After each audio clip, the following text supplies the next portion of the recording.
Motion in a straight line का मतलब सिर्फ एक ही डायरेक्शन में अगर कोई ऑब्जेक्ट मूव करेगा, जैसे हम लोग 3D में कोई चीज पढ़ते हैं, जैसे एक्स एक्सिस, वाई एक्सिस और जेड एक्सिस, ठीक है। तो ये जेड एक्सिस है, तो आइदर एक्स में जाए, आइदर वाई में जाए और आइदर जेड में जाए, इसको हम लोग रेक्टिलिनियर मोशन भी कहते हैं, ठीक है। ये ध्यान रखे रहना, ठीक है। तो इसमें एक पॉइंट पढ़ेंगे, फ्रेम ऑफ रेफरेंस।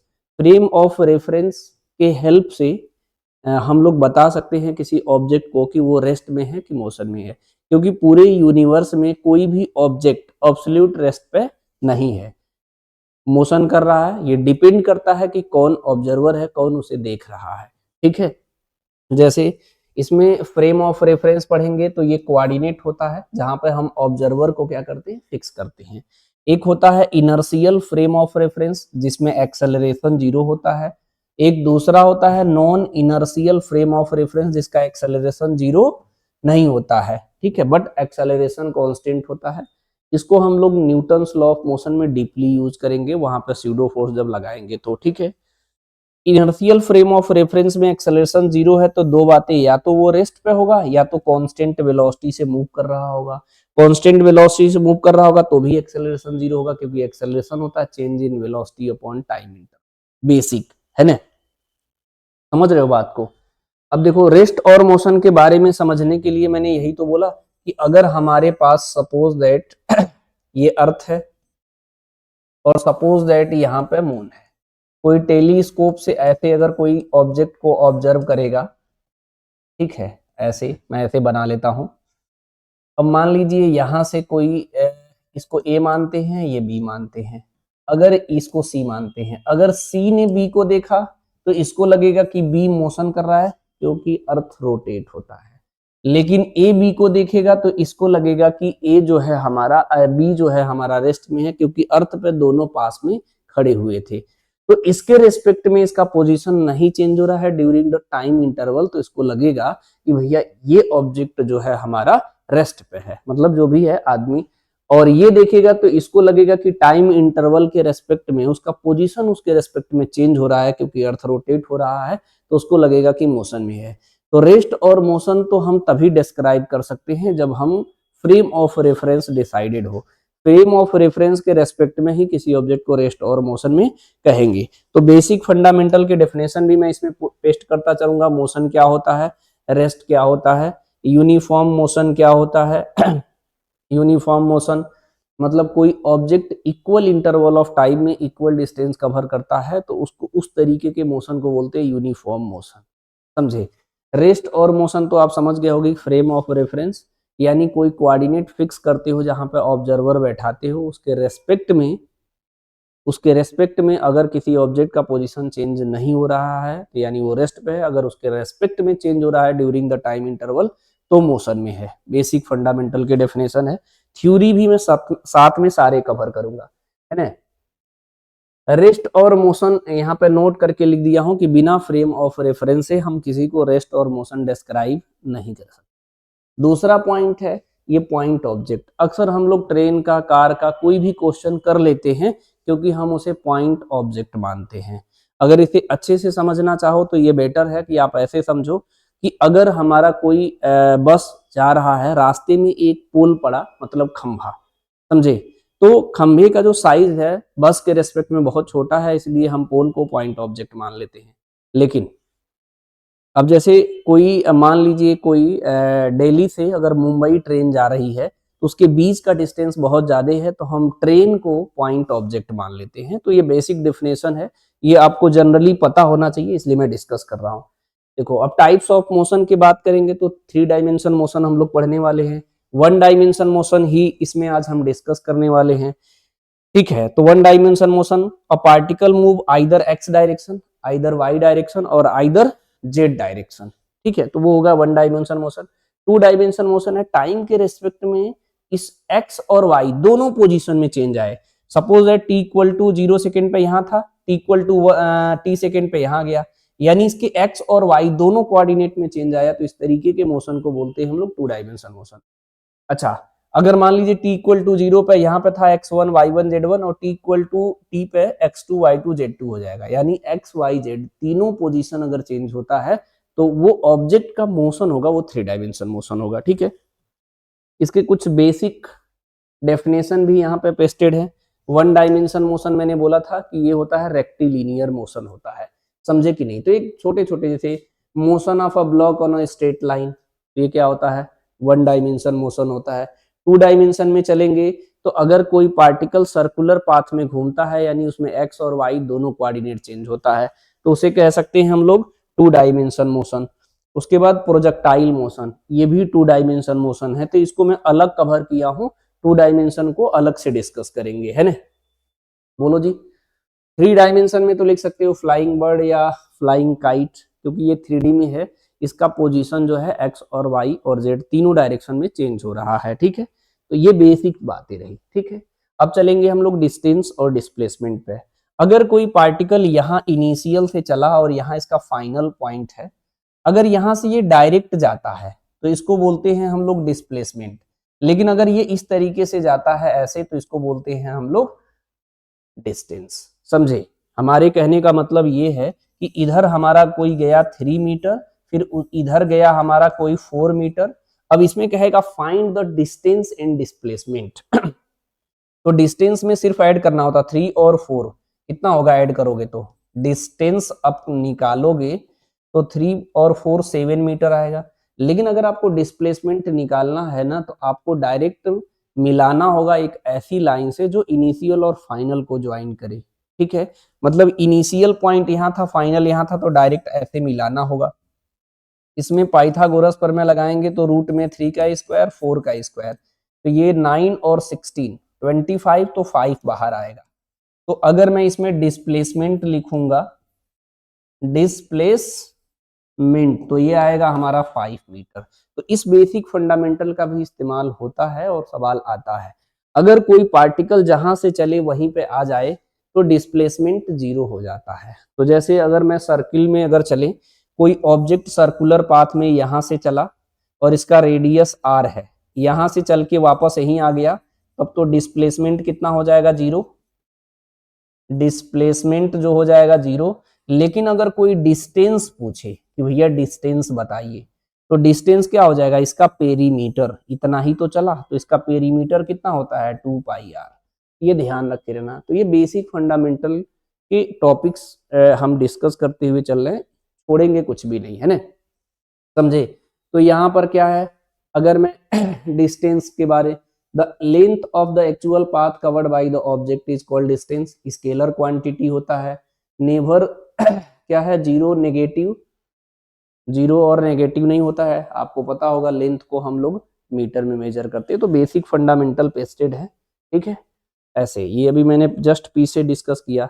अच्छा, अगर मान लीजिए सेमी सर्कुलर में हाफ चलता है, तब तो डिस्प्लेसमेंट कितना हो जाएगा, यहां से यहां के बीच का गैप, तो डिस्प्लेसमेंट 2r हो जाएगा। लेकिन फिर ये डिस्टेंस ये होगा हमारा पाई r होगा, क्योंकि हाफ है, अगर पूरा होता तो ये है। ये ध्यान से समझिएगा।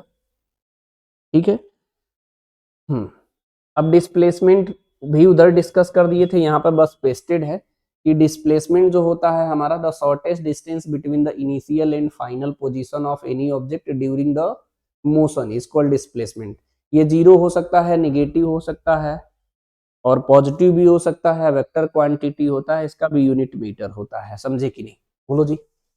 जैसे अगर मैं यहाँ पर समझूं, यहाँ पर मान लो 0 है, यहाँ पर 5 है, यहाँ पर -5 है। अगर यहाँ से यहाँ जाएंगे इस डायरेक्शन में, तो जितना डिस्टेंस होगा उतना ही डिस्प्लेसमेंट होगा। यहाँ से अगर ये मीटर में है, तो अगर मान लीजिए यहाँ से यहाँ गए तो डिस्टेंस भी हमारा 5 मीटर है और डिस्प्लेसमेंट भी 5 मीटर है। लेकिन फिर वापस आ जाएंगे तो डिस्टेंस कितना हो जाएगा, 5 और 5 10 हो जाएगा, डिस्टेंस 10 मीटर हो जाएगा। लेकिन जहां से चला वहीं आ गया तो डिस्प्लेसमेंट 0 हो गया। ठीक है, अगर मैं थोड़ा सा इधर आ जाऊंगा, ध्यान से सुनना, तो अब डिस्टेंस 5 5 और 5 15 मीटर हमारा क्या हो जाएगा डिस्टेंस। लेकिन डिस्प्लेसमेंट क्या हो जाएगा, ये होगा हमारा 5 और माइनस का होगा। तो डिस्प्लेसमेंट पॉजिटिव हो सकता है, नेगेटिव हो सकता है, 0 हो सकता है, क्योंकि ये वेक्टर क्वांटिटी है। लेकिन डिस्टेंस हमेशा पॉजिटिव ही होगा। समझे कि नहीं, और दूसरी बात 0 तो होगा ही नहीं, है ना। स्पीड जनरली पढ़े होगे आप लोग, स्पीड इक्वल टू क्या होता है, नॉर्मल आप पढ़े होगे डिस्टेंस अपॉन टाइम। ये इसका यूनिट होगा मीटर पर सेकेंड और डायमेंशन LT की पावर -1, सिंपल है ना। उसके बाद आपने पढ़ा होगा यूनिफॉर्म स्पीड या non uniform speed. Uniform speed का मतलब क्या है, अगर ये इक्वल डिस्टेंस कवर कर रहा है इक्वल इंटरवल ऑफ टाइम में, तो उसका स्पीड जो होगा क्या होगा, कांस्टेंट होगा। लेकिन इसमें एक चीज ध्यान रखे रहना, डायरेक्शन चेंज नहीं करना है। अगर किसी पर्टिकुलर डायरेक्शन में इक्वल डिस्टेंस में equal interval equal distance cover कर रहा है इक्वल इंटरवल ऑफ टाइम में, तो उसको बोलते हैं हम लोग यूनिफॉर्म स्पीड। लेकिन अगर ऐसा नहीं होता है तो नॉन यूनिफॉर्म हो जाएगा। जैसे अगर मान लीजिए डायरेक्शन इधर हमारा गया 2 मीटर पर सेकेंड से, अब इसका स्पीड अगर आप चेंज कर देते हो, मतलब ये स्पीड क्या होता है, डिस्टेंस अपॉन टाइम होता है, सिंपल सी बात। तो अगर इक्वल इंटरवल ऑफ टाइम में अगर अनइक्वल डिस्टेंस कवर करता है तो स्पीड चेंज हो जाएगा, ध्यान रखना। ये स्केलर क्वांटिटी होता है स्पीड, ध्यान दीजिएगा। उसके बाद इस पे बहुत ढेर सारे सवाल पूछे जाते हैं, इसको कायदे से समझना, एवरेज स्पीड, ठीक है। तो इसको मैं यहीं पे डिस्कस करता हूं, अगर ये ना आए तो मुझे बता दीजिएगा।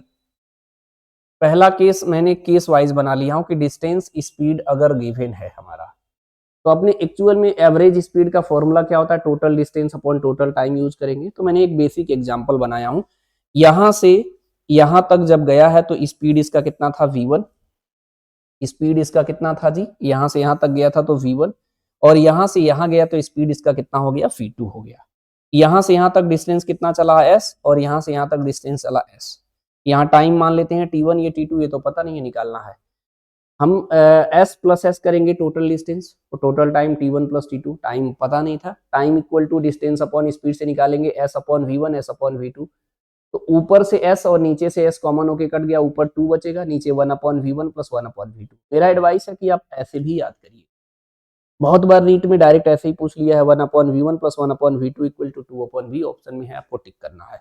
दूसरी चीज, इसे आप ऐसे तो याद करना ही है, आप ऐसे भी याद करो, समझे कि नहीं।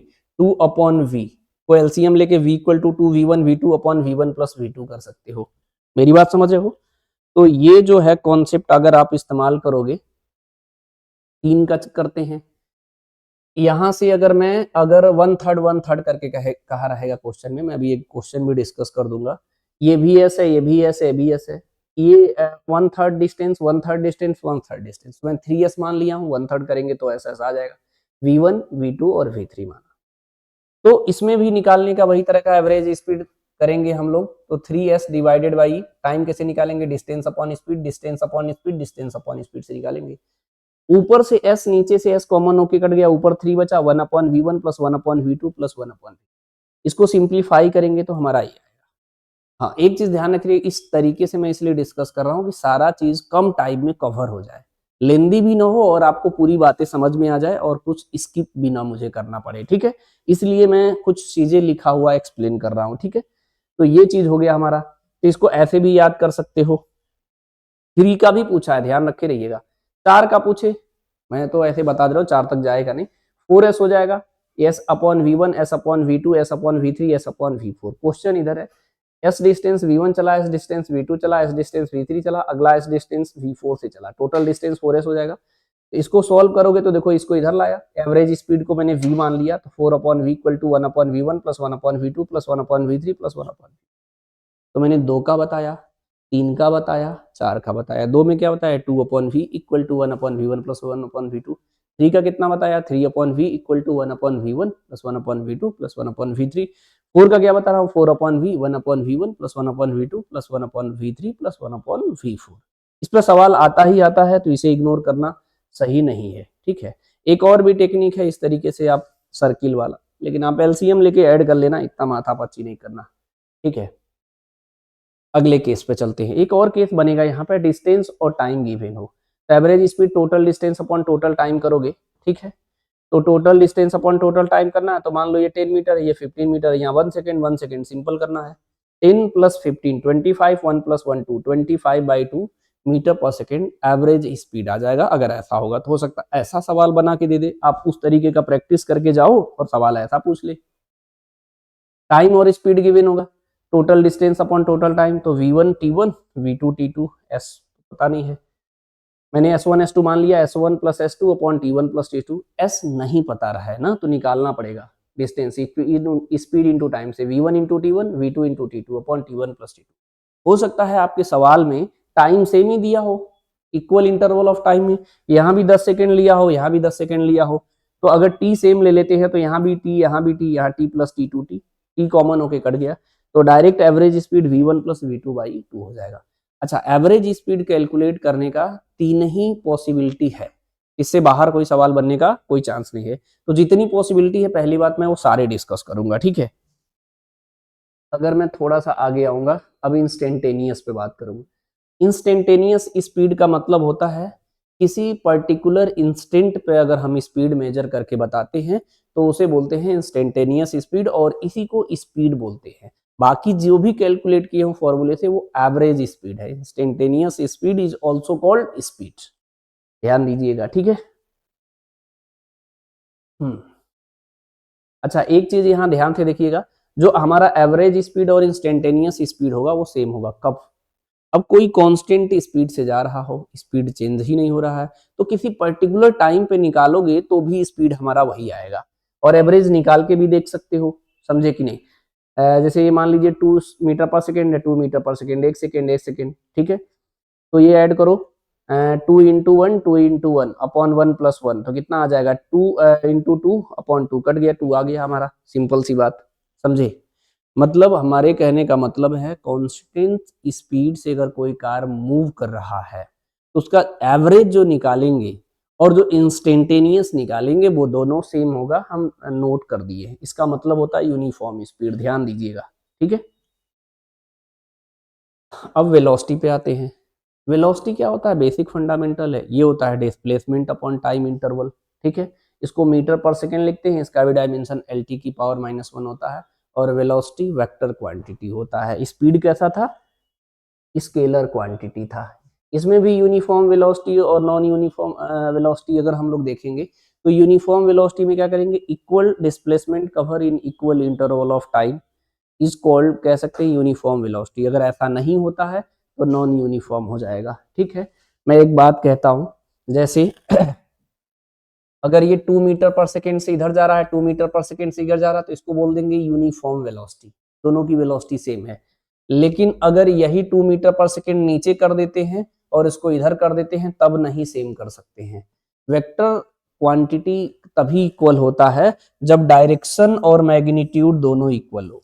मैं वेक्टर भी डिस्कस करूंगा, बता दूंगा। इधर हमारा कोई वेक्टर है, इधर कोई वेक्टर है, मैग्नीट्यूड और डायरेक्शन अगर एग्जैक्ट सेम हो तब किसी वेक्टर क्वांटिटी को हम इक्वल बोल सकते हैं, अदरवाइज नहीं इक्वल बोल सकते, ये ध्यान रखे रहिएगा। तो डायरेक्शन चेंज हुआ, हाँ, मैग्नीट्यूड सेम है, डायरेक्शन सेम नहीं है, और वेलोसिटी डायरेक्शन भी लेता है क्योंकि वेक्टर क्वांटिटी है। तो इस चीज को थोड़ा सा केयरफुली देखिएगा, है ना, ठीक है।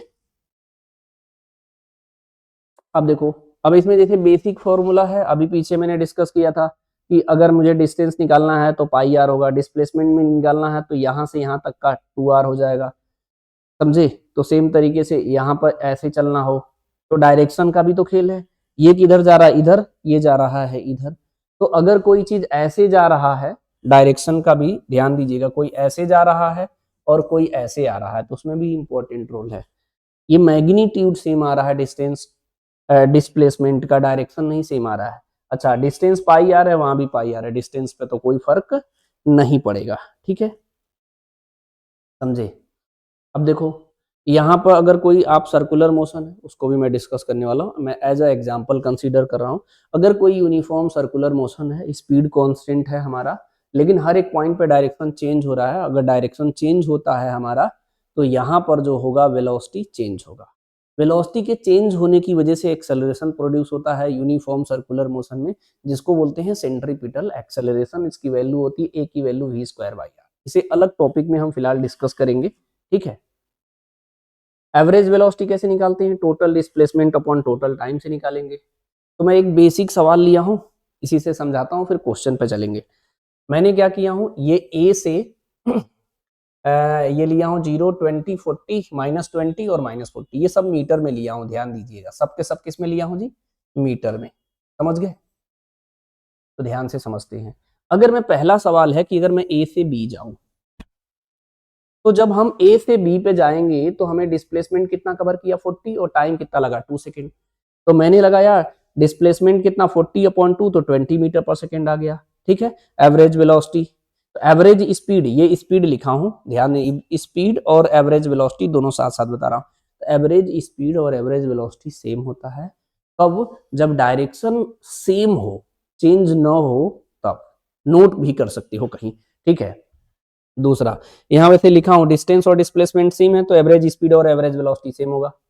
ठीक है, अगर ए बी और ए से बी जाए, ए से बी जाए फिर बी से ए आ जाए, ए से मैंने बी गया फिर बी से ए आया, तो एवरेज स्पीड 40 + 40, ये टोटल डिस्टेंस कितना हो जाएगा 80 बाई जाने में 2 सेकेंड आने में 2 सेकेंड, 80/4 तो 20 मीटर पर सेकेंड। मेरी बात ध्यान से समझना, एवरेज स्पीड।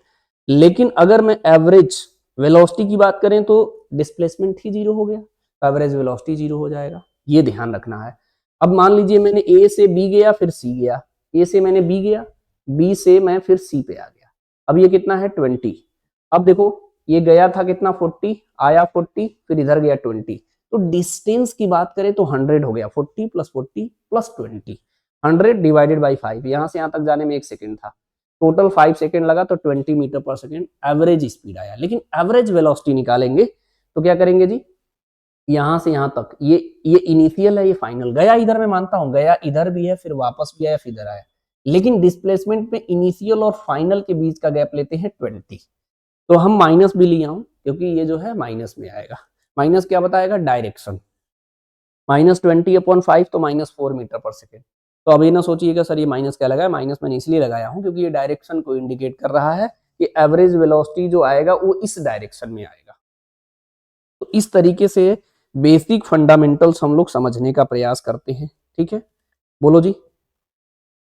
इंस्टेंटेनियस वेलोसिटी की अगर हम बात करें तो किसी पर्टिकुलर इंस्टेंट पे वेलोसिटी करते हैं, तो नॉर्मली मैंने एक समझाया हूं, अगर t1 टाइम पे हमारा x1 पोजीशन है, t2 टाइम पे हमारा पोजीशन यहां से इसके रेस्पेक्ट में, क्योंकि बिना किसी के रेस्पेक्ट में बता नहीं सकती, ये ऑब्जर्वर है, ये x2 है।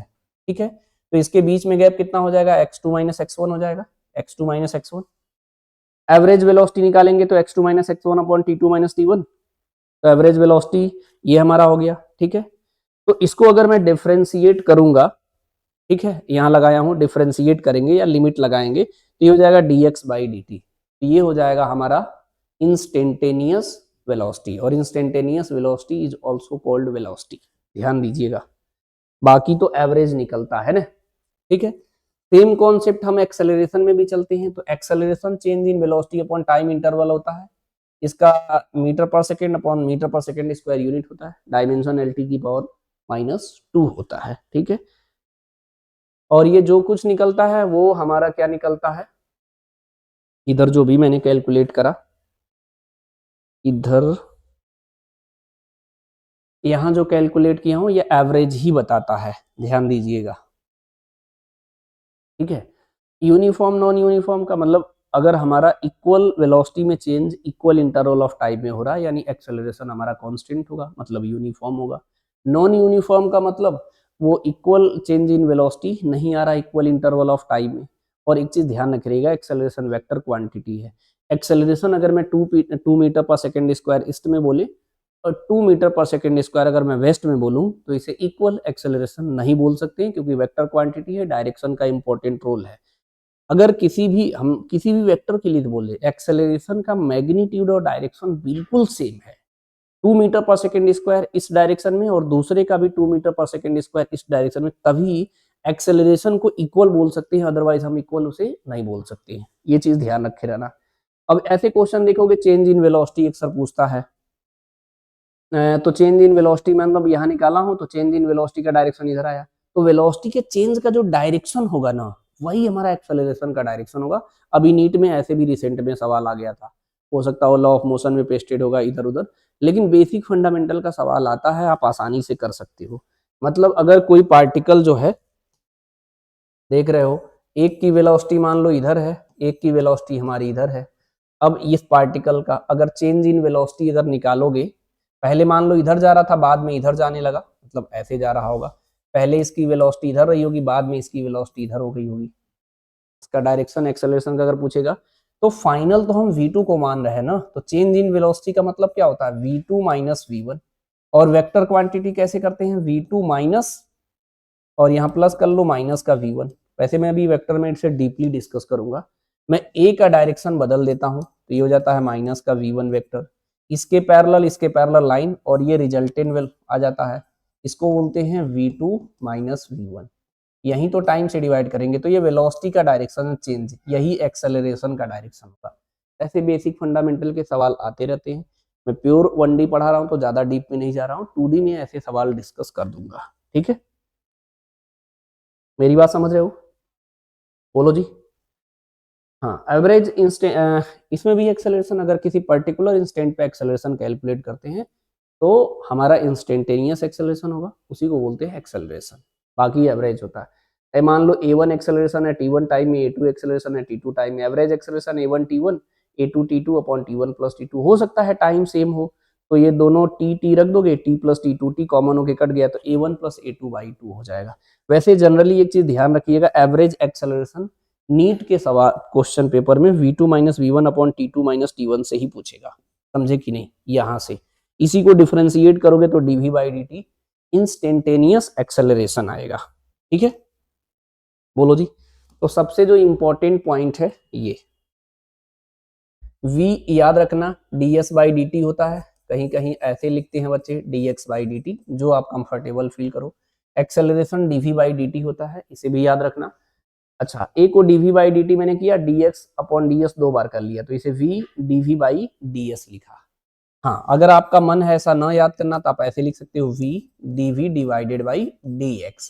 आप x टर्म यूज करते हो कि s टर्म यूज करते हो, जिसमें कंफर्टेबल हो इस्तेमाल करो। तो v की value dx by dt, a की value dv by dt, a की value v dx by dt term से भी लिख सकते हो। ठीक है। अच्छा, अगर इसमें हम सवाल पे बात करें 23 का, अच्छा PYQ भी मैं ऑलरेडी अपलोड किया हूँ, उसे प्रैक्टिस करते रहना और सारे कॉपी में लिख के करो, ताकि आपको बाद में पता चले कि कोई चेंज तो नहीं है। अब देखो, ये है 2011 का सवाल, ये है 2023 के सवाल, डिफरेंस जरा बताइएगा। इसमें कह रहा कि a vehicle travel half of the distance with speed v and the remaining distance to v the average speed. ठीक है, ये कह रहा है हमारे पास जो है हाफ डिस्टेंस। ठीक है, मतलब यहां से कह रहा है कि मान लो टोटल ये s बाई 2 है, ये s बाई 2 है, इधर v से चल रहा है और इधर 2v से। इस तरीके का अभी अभी फॉर्मेट बताया कि जो हाफ हाफ डिस्टेंस चलता है, इसीलिए तो मैं सब कुछ डिस्कस कर रहा हूँ A to Z, कि आपका कुछ मिस ना हो। अगर आप एक ठंडे दिमाग से मेरे साथ कनेक्ट रहोगे तो लास्ट तक अभी सब कुछ सिखा दूंगा। ठीक है, ये बताया था ना अभी 2v1 v2 upon v1 plus v2, इस फॉर्मूले को आप डायरेक्ट इस्तेमाल कर सकते हो यहाँ पे। अदरवाइज आप निकालने लगोगे तो आपका टाइम चला जाएगा। आप ऐसे, मैं आपको नहीं एडवाइस करूंगा ऐसा कुछ करो। ठीक है, वैसे निकालने का तरीका जो है total distance upon total time से निकालोगे, लेकिन ये सब कुछ ना करो। s divided by 2, average speed कैसे निकालते हैं जी, 2v1 v2 divided by v1 plus v2। Value रखो, v1 कितना है v और v2 कितना है 2v, नीचे कितना हो जाएगा v प्लस 2v, ऐड करेंगे कितना हो जाएगा जी 4v इंटू वी, नीचे कितना हो जाएगा 3v, एक v से एक v कट गया, ये हो गया 4v डिवाइडेड बाई 3।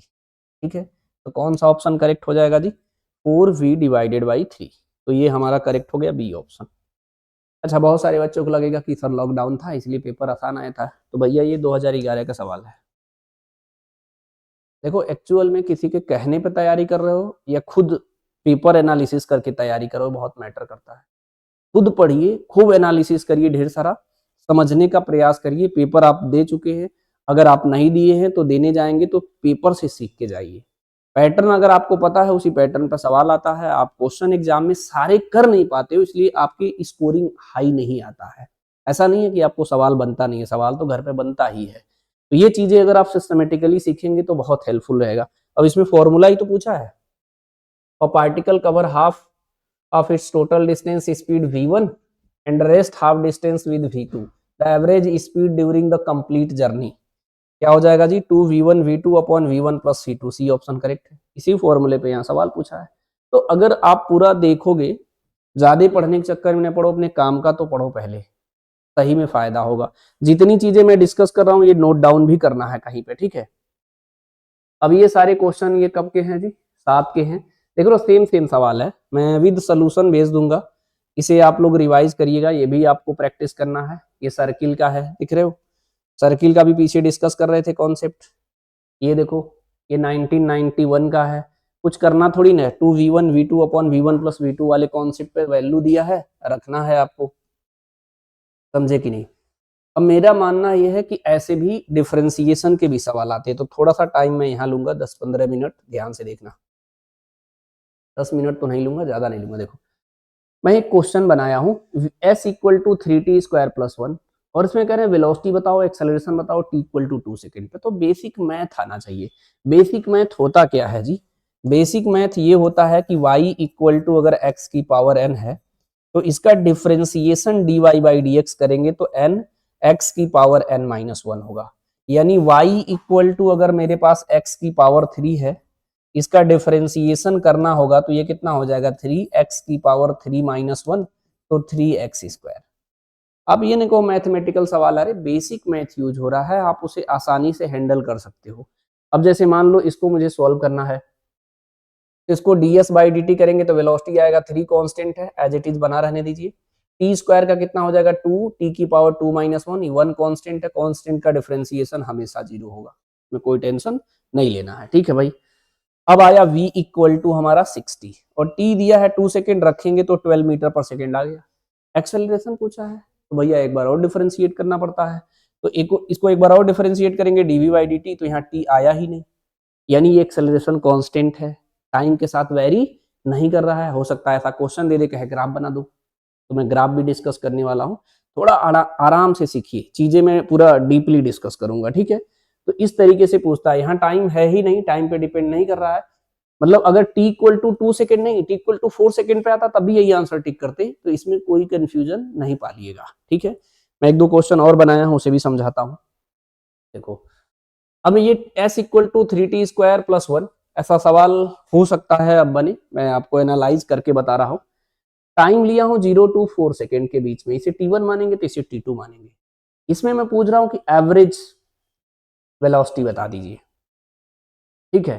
तो अगर एवरेज वेलोसिटी निकालना हो तो s2 minus s1 upon t2 minus t1, तो t इक्वल टू 0 पे हमारा ये था 1 मीटर, t इक्वल टू 4 पे हमारा कितना है 49 मीटर, तो 49 minus 1 divided by 4 minus 0, 48 upon 4, तो ये आ गया 12 मीटर पर सेकेंड, समझे। इसमें कोई कंफ्यूजन है, बोलो जी। तो ये आ गया हमारा, इस तरीके से सवाल आएगा तो ऐसे भी करना है। अब यहाँ सवाल में मैंने क्या बनाया हूँ, v इक्वल टू 3t है, इसको एक बार डिफरेंशिएट करोगे तो ये देखो 3 यहाँ आ जाएगा, t का डिफरेंशिएशन 1। अगर किसी को लगे सर ये नहीं आता है तो आराम से समझिए, अगर v की वैल्यू हमारा सिर्फ t होता, इसे डिफरेंशिएट करते dv बाई dt करते, तो t की यहाँ 1 हो जाता, t की पावर 1 माइनस 1, तो ये होता है t की पावर 0 और t की पावर 0 1 होता है। तो यानी अगर सिर्फ t है उसका डिफरेंशिएट करेंगे तो 1 आएगा, समझे कि नहीं। उसके साथ में कोफिशिएंट कितना है, तीनों तो बना रहेगा, लेकिन प्लस और माइनस में होगा, अगर अकेला कांस्टेंट तो उसका 0 हो जाएगा, तो ये 0 हो गया, 3 मीटर पर सेकेंड। इसमें भी एक्सेलरेशन हमारा कांस्टेंट है। इसमें एवरेज एक्सेलरेशन निकालना होगा तो v2 minus v1 upon t2 minus t1 करेंगे। इस 0 से 2 सेकेंड के बीच से निकाले, इसे t1 माना, इसे t2, तो v1 कितना आएगा जी, आपको इसमें वैल्यू पुट करना पड़ेगा 1 मीटर पर सेकेंड। v2 कितना आएगा जी, 7 मीटर पर सेकेंड, रखिए यहाँ पर 7 माइनस 1 2 माइनस 0, तो 6 बाई 2, तो 3 मीटर पर सेकेंड स्क्वायर आएगा। ध्यान से समझिएगा। तो हम कह रहे हैं कि हो सकता है इस बेसिक फंडामेंटल पर सवाल आए, तो पैसेंस रख के ये कॉन्सेप्ट सीख लीजिएगा, ज्यादा कुछ नहीं करना होता है इसमें, है ना। इसमें भी वेलोसिटी अगर हमारा कांस्टेंट होता, एवरेज और इंस्टेंटेनियस सेम आता है, एक्सेलरेशन भी हमारा इंस्टेंटेनियस और ये सेम आता है, ठीक है।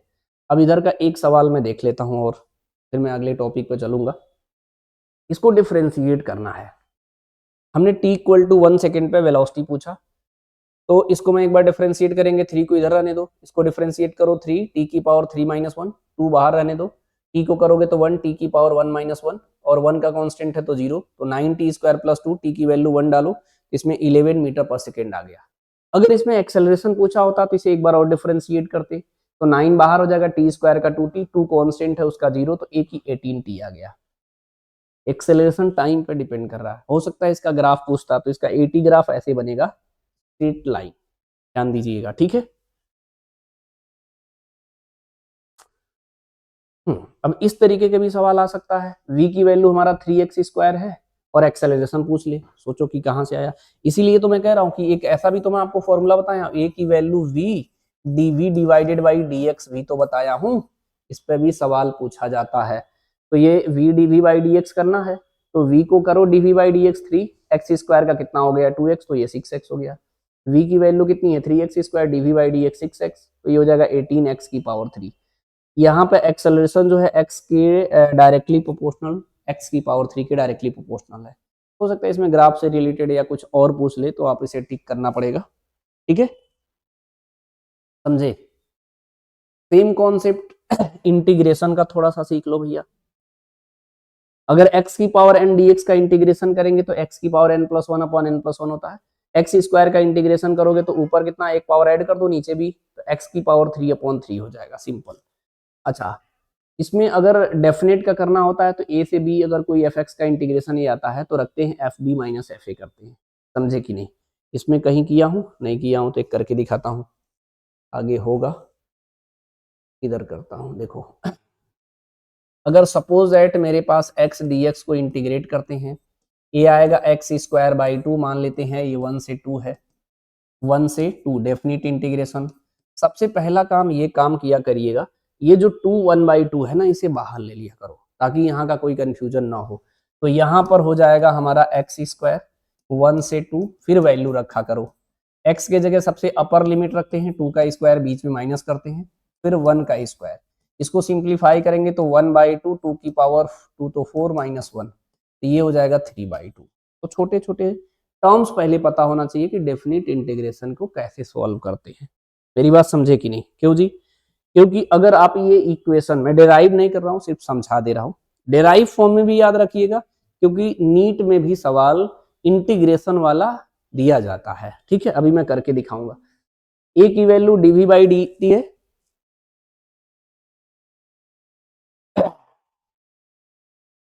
ठीक है। a की वैल्यू हमारा dv बाई dt होता है, v की वैल्यू dx बाई dt होता है, a की value v dv by dx होता है। Simple, v equal to U plus A T, S equal to U T plus half A T square, V square equal to 2as।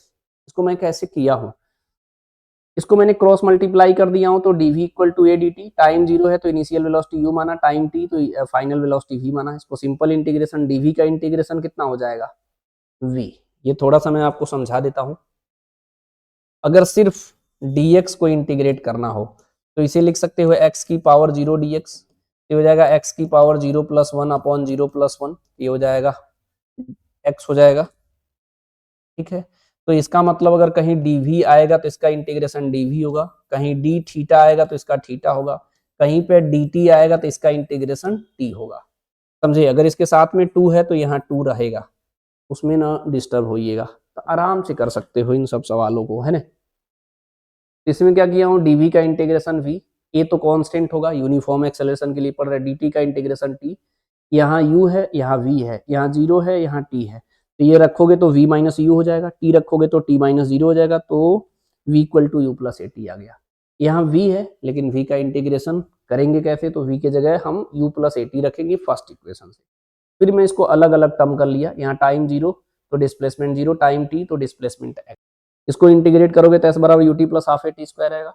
Same concept यहाँ पे है, displacement position 0 तो initial velocity u, S माना हो तो v, इसको integrate करेंगे तो v square equal to U square plus 2as आएगा। इसमें लेकिन एक थोड़ा सा बढ़िया कॉन्सेप्ट आता है, क्या, इसमें ध्यान रखना, ये इक्वेशन लिखा हूं, u इनिशियल वेलोसिटी मतलब जब टाइम 0 होता है, final velocity time t second, acceleration constant, s displacement है, t टाइम है, क्यों जी, ये चीज यहाँ समझाना है। मैं कभी कभी क्वेश्चन बढ़िया सा पूछ लेता है ना, s जो है ना इस इक्वेशन में डिस्टेंस नहीं है, बहुत बच्चों से गलती हो सकता है, डिस्प्लेसमेंट है।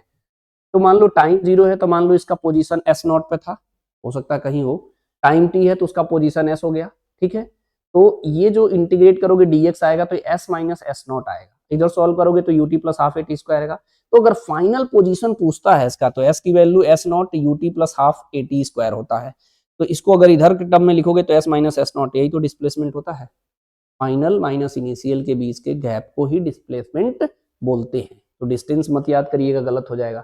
यानी ये यहाँ पे S S minus not V square equal to U square plus 2as होता है। एस डिस्प्लेसमेंट है, मतलब एस माइनस एस नॉट। ये ध्यान रखना, हो सकता है ढंग का कहीं सवाल बने तो जरूरत पड़ेगा, ठीक है। नॉन यूनिफॉर्म है तो आपको इस तरीके से इंटीग्रेट करके सॉल्व करना पड़ेगा, समझे। क्या याद रखना है, अगर एस दिया है, वेलोसिटी पूछेगा, एक बार डिफरेंशिएट करो। वी दिया है, एक्सेलरेशन पूछा है, एक बार और डिफरेंशिएट कर लो। एक्सेलरेशन दिया है, वेलोसिटी पूछ रहा है। वेलोसिटी कभी नहीं देता, चेंज इन वेलोसिटी देता है। एक बार इंटीग्रेट करोगे चेंज इन वेलोसिटी, दोबारा इंटीग्रेट करोगे तो डिस्प्लेसमेंट देगा। तो इसे याद रखे रहना टेक्निक। इससे क्या हो सकता है, आप इजिली सवाल को कर सकते हो। इसमें कह रहा है if the velocity of a particle v equal to at plus bt square where a and b are constant then the distance travel by it 1 से 2 सेकेंड। ठीक है, सिंपल सी बात है। तो यानी हमें कह रहा है कि भैया हमारे पास जो है वेलोसिटी है, दिया है, सॉरी ये गिवन है। वेलोसिटी जो है हमारे पास गिवन है at प्लस bt स्क्वायर, ठीक है। डिस्टेंस पूछ रहा है, कब जी, 1 से 2 सेकेंड के बीच में, इस टाइम इंटरवल में पूछ रहा है। तो आपको पता है मैंने क्या तरीका बताया था, s के बाद v, v के बाद a, इधर जाएंगे तो डिफरेंशिएट करेंगे, पीछे आएंगे तो इंटीग्रेट करेंगे। v दिया था, s पूछ रहा है, तो हमें इंटीग्रेट करना पड़ेगा। कभी कभी बच्चा ये भी कंफ्यूज हो जाता है, सर सवाल देख के कैसे पता करें इंटीग्रेट करने डिफरेंशिएट करना है। तो ये मेरा कॉन्सेप्ट याद रखो, आगे जाना तो डिफरेंशिएट करना, पीछे आना, सॉरी आगे जाना तो डिफरेंशिएट करना और पीछे आना तो इंटीग्रेट करना। v पर थे, s पे जाना था, एक ही बार इंटीग्रेट करना है, ठीक है। वैसे लिखते कैसे हैं, v की वैल्यू जो है हमारा at plus bt square, v होता क्या है जी, dx बाई dt। तो ये है हमारा at प्लस bt का स्क्वायर। तो dx की वैल्यू कितनी हो जाएगी, at प्लस bt का स्क्वायर हो जाएगा, सिंपल सी बात है, ठीक है। अब इसे इंटीग्रेट करना है भैया, dt को इधर मल्टीप्लाई कर लो, dt टाइम 1 सेकेंड है, ठीक है। तो यहाँ पर मान लो कोई पोजीशन रहा होगा तो डिस्टेंस पूछा है, ठीक है, 0 मान लो। यहाँ पर कितना है जी, टाइम 2 सेकेंड है, तो ये मान लो s, इसको इंटीग्रेट करोगे तो s आ जाएगा, ठीक है। बोलो जी, यहाँ पे जो है इंटीग्रेट करना, मैं तो कह रहा हूँ अलग अलग करके आपको बता रहा हूँ। यहाँ लिखता हूँ at dt, यहाँ 1 से 2, इसको लिखता हूँ bt स्क्वायर dt, ये 1 से 2, इसका a कांस्टेंट है, बाहर ले लेता हूँ, ये हो जाएगा t dt 1 से 2, यहाँ पे b को बाहर ले लेता हूँ, b को बाहर 1 से 2 t स्क्वायर dt। यही तो कॉन्सेप्ट यूज किया हूँ। अगर x की पावर n dx से इंटीग्रेशन करोगे तो x की power n plus 1 upon n plus 1 होगा। बेसिक फंडामेंटल्स, समझ रहे हो मेरी बात को। यानी अगर बेसिक फंडामेंटल को फोकस करा जाए तो फिर सवाल बहुत आराम से बनेगा। अब करना कुछ नहीं है, यहाँ पर पावर 1 है, यहाँ पर पावर 2 है, a को यहीं रहने दो, इसका हो जाएगा टी स्क्वायर बाई 2, डब्बा बंद करो 1 से 2, यहाँ b को बाहर रहने दो, इसका इंटीग्रेशन करोगे तो ये हो जाएगा t की पावर 3 अपॉन 3 1 से 2। अब लिमिट रखना है, इसमें भी मैंने कहा था जल्दीबाजी बिल्कुल ना करना। क्या करना है जी, मतलब आप आराम से सीख के प्रैक्टिस करके जाओगे तो कोई दिक्कत थोड़ी ना है। अब देखो यहाँ पे मैं कह रहा हूँ कि a बाई 2 को बाहर ले लो, यहाँ रखो टी स्क्वायर 1 से 2, यहाँ मैंने कहा 3 को बाहर ले लो b बाई 3, यहाँ t की पावर 3 1 से 2। अब वैल्यू रखते हैं, इसमें वैल्यू रखेंगे तो यहाँ करना है a बाई 2, यहाँ रखोगे सबसे पहले 2 रखोगे तो 2 का स्क्वायर, बीच में माइनस, फिर 1 रखोगे तो 1 का स्क्वायर, b बाई 3, यहाँ रखो सबसे पहले 2 रखोगे तो 2 की पावर 3 माइनस, बीच में 1 रखोगे तो 1 की पावर 3, 2 की पावर 2 4, 4 माइनस 1 कितना होगा 3, तो ये हो जाएगा 3 बाई 2a, ये कितना 2 की पावर 3 8, 8 माइनस 1 कितना हो जाएगा 7, तो कितना होगा जी 7 डिवाइडेड बाई 3b। ये आया, मैं काफी स्लोली बताया, टाइम लगना नहीं चाहिए। 3 by 2a plus 7 by 3b, तो ए ऑप्शन करेक्ट है। तो ऐसे भी सवाल नीट में आते हैं, आगे भी आते रहेंगे। मतलब आपको पूरा कीवर्ड सीखना है तो कोई टॉपिक स्किप ना करो, सिस्टमेटिक पैटर्न पर रिवीजन करो, ताकि ये नहीं कि इंपॉर्टेंट देख के रिवाइज करके चले गए और एक ऐसा सवाल पूछ लिया जिसको आपको लग रहा था आएगा नहीं, कुछ भी पूछा जा सकता है ना। तो रिवीजन तो मस्ट है कि सब तैयार करें A to Z, है ना। मोशन अंडर द ग्रेविटी में ये जो होता है ना, बस अपवर्ड है तो यहाँ पर A की वैल्यू क्या ले लेते हैं, -g, डाउनवर्ड है तो A की वैल्यू +g। तो ये हमारा इस तरह से इक्वेशन आ जाता है। v equal to u minus gt, h equal to ut minus half gt square, v square equal to u square minus 2gh। v की value u plus gt, h की value ut plus half gt square, v square equal to u square plus 2gh। Basic fundamental के सवाल है ना। इस पे जो है ये टर्म जरूर याद रखे रहना। क्या, अगर किसी पार्टिकल को ऊपर फेंकते हो तो टॉप पे जाने में टाइम कितना लगता है, u बाई जी, और आने में u बाई जी, तो टोटल टाइम कितना लगता है, 2u बाई जी। अगर यहाँ से फेंकते हो तो टाइम ऊपर जाने में, या ऊपर से नीचे ड्रॉप करके सीख लो, नीचे आने में टाइम कितना लगता है, ये तो 0 हो जाएगा, h बराबर ut plus half G T square इस्तेमाल कर रहा हूँ, तो t की वैल्यू 2h बाई जी होगा। अगर इसको मैं फेंकते हैं तो मैक्सिमम कितने हाइट तक जाएगा, तो h max u square upon 2g होगा। ये कॉन्सेप्ट जो है हम लोग प्रोजेक्टाइल मोशन में भी इस्तेमाल करूंगा, लाइक एज दिस। वहां चलेंगे तो मैं बताऊंगा, इसे लर्न कर लेना बहुत जरूरी है।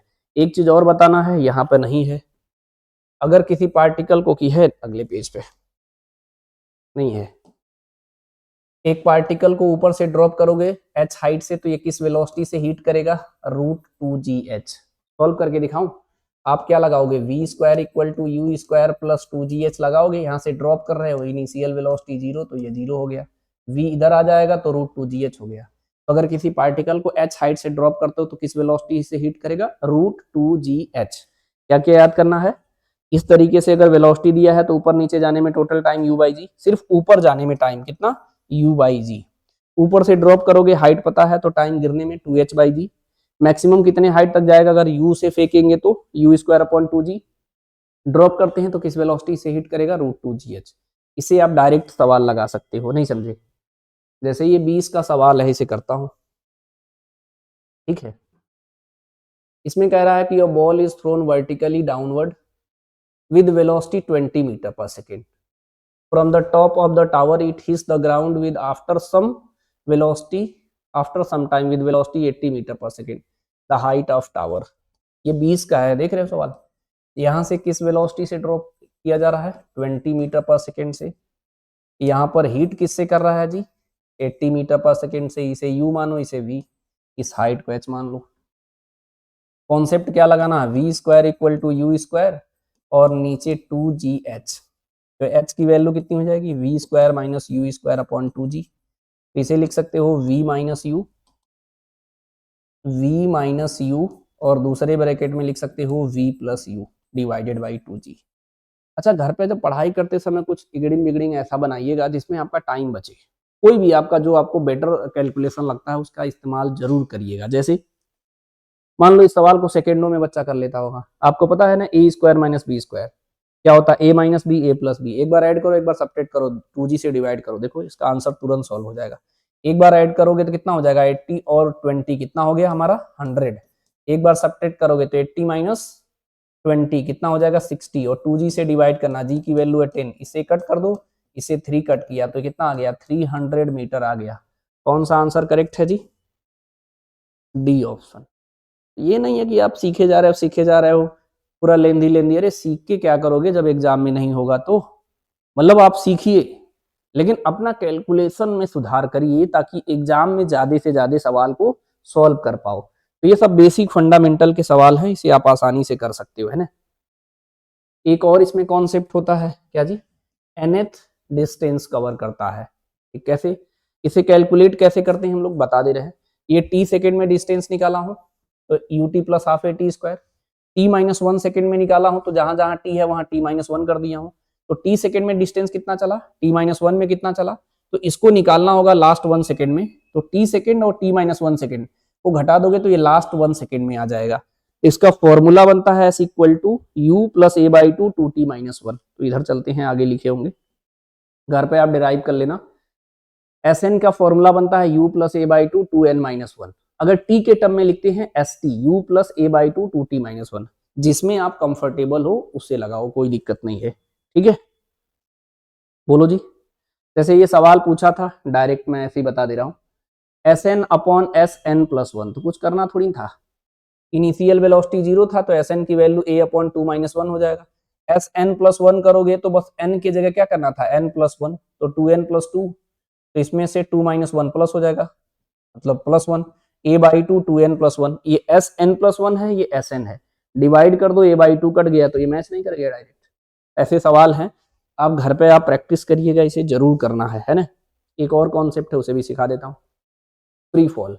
अगर आप एनसीईआरटी पढ़ रहे होगे तो उसमें दिया होगा गैलीलियो लॉ, समझ रहे हो, तो गैलीलियो में ये पूरा डिराइव करके भी दिया होगा, मैं डिराइव भी कर दिया हूँ, ध्यान से समझना। ये क्या होता है, इक्वल इंटरवल ऑफ टाइम में जो है ये डिस्टेंस कवर करता है, वो ऑड का रेशियो आता है, उसे फिलहाल याद करना, उस पर डायरेक्ट सवाल भी कर सकते हो, पहले समझ लो। यहाँ पे टाइम टी सेकेंड, यहाँ पे टाइम टी सेकेंड, यहाँ भी टाइम टी सेकेंड, यहाँ भी टाइम टी सेकेंड, यहाँ का हाइट h1, यहाँ h2, यहाँ h3, ठीक है भाई। h1 निकाला हूँ, फ्री फॉल हो रहा, तो ut plus half G T square, तो हाफ जी टी स्क्वायर हो गया। यहाँ से यहाँ तक का डिस्टेंस s1 माने है, टाइम t है, टाइम t है, तो टोटल टाइम 2t हो गया, तो s1 हो जाएगा, ये तो इनिशियल 0 हो गया, half G T square, 2t का स्क्वायर, 2 बाहर लिया, half G T square, 4h1 हो गया। यहां से यहां तक t और t 3t हो गया, s3 कितना आ गया हमारा, ठीक है, इसको s3 मान लिया हूं, ये तो 0 हो जाएगा initial velocity, half G T square, 3t का स्क्वायर, तो 9 बाहर लिया, half G T square, 9h1 हो गया। ध्यान से देखना, एक और भी तरीका है, ये हमारा h1 है, यहां से यहां तक 4h1 है, यहां से यहां तक हमारा 9h1 है, समझे, और h2 जो निकाला है यहां से यहां तक, h2 इधर निकाला हूं, तो ये कितना है हमारा, देखो निकाला हूं यहाँ, h2 कितना आएगा, 4h1 - h1 3h1, h3 निकालोगे तो 4h1 minus 9h1 minus 4h1 5h1 आएगा। इसका रेशियो जो आता है h1:h2:h3, तो ये आता है 1:3:5:7, ठीक है। तो इसमें कंफ्यूज ना होना, अगर इसे आराम से डिराइव करोगे तो हो जाएगा। फिलहाल हमको इस फॉर्मूले के कीवर्ड समझाना था डायरेक्ट,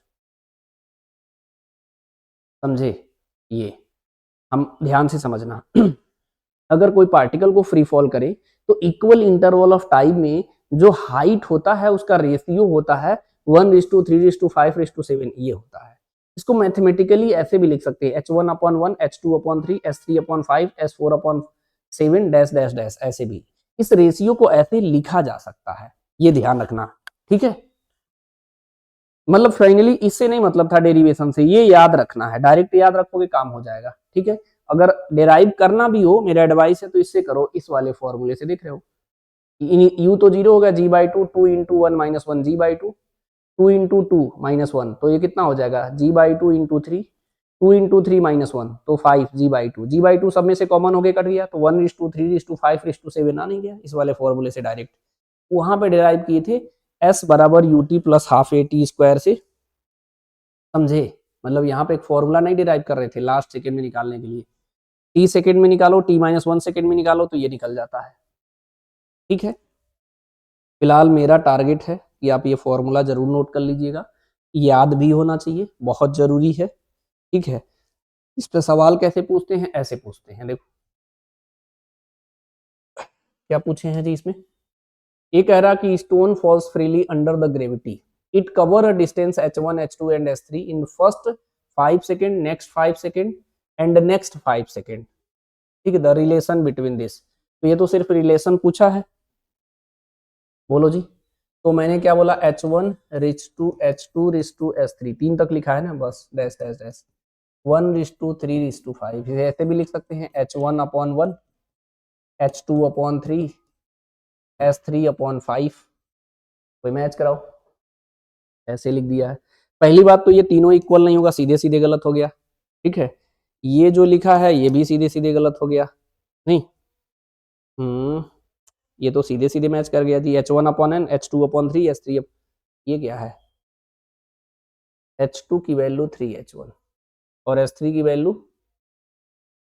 3h2, अच्छा ये देख रहे हो, ये वाला मैच कर गया, ये वाला नहीं किया, ध्यान देना, इससे मैच कराओ, इससे मैच कराओगे तो h3 की वैल्यू कितनी आएगी, 5/3, इसे सॉल्व कर रहा हूँ, 5 इसको इधर मल्टीप्लाई किया, ये आ रहा है। थोड़ा सा अगर केयरफुली नहीं करोगे तो गलत भी हो सकता है, देखो ये तो मैच कर गया था, कैसे, जब इसको अगर हम लोग बराबर करते हैं सपोज दैट, तो h2 की वैल्यू कितनी आ जाएगी, 3h1 नहीं आ जाएगा।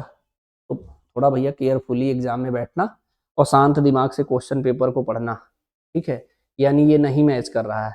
ये तो सीधे सीधे जो मैंने लिखा हूँ, इसीलिए मैं ऐसा एनालिसिस खुद करता रहता हूँ, ये आपको ज़्यादा एफर्ट न लगाना पड़े। यही तो है, H1/1 equal to H2/3 equal to H3/5। तो डी ऑप्शन डायरेक्ट मैच कर गया, बेसिक फंडामेंटल है ना। देखो अब इधर देखते जाओ, ये देख रहे हो, अभी रिसेंट का सवाल है, डायरेक्ट रेशियो ही पूछ लिया है। इधर देखो, इसका इस्तेमाल करके ये भी कर सकते हो। यहाँ से कह रहा वाटर ड्रॉप हो रहा है रेगुलर इंटरवल ऑफ टाइम पे, और ये 5 मीटर इसका बोला दिया है, ग्राउंड से हाइट है, ठीक है। तो कह रहा है the third drop living at the instant the first drop touches the ground, how for the above the ground the second drop. मतलब एक जो है टैप से वाटर को ऐसे ड्रॉप कर रहा है, ऐसे टप टप निकल रहा है, इक्वल इंटरवल ऑफ टाइम में हो रहा है। तो यानी ये कॉन्सेप्ट लगा सकते हैं हम लोग। तो ये कह रहा है यहाँ से यहाँ तक ये हमारा 5 मीटर है।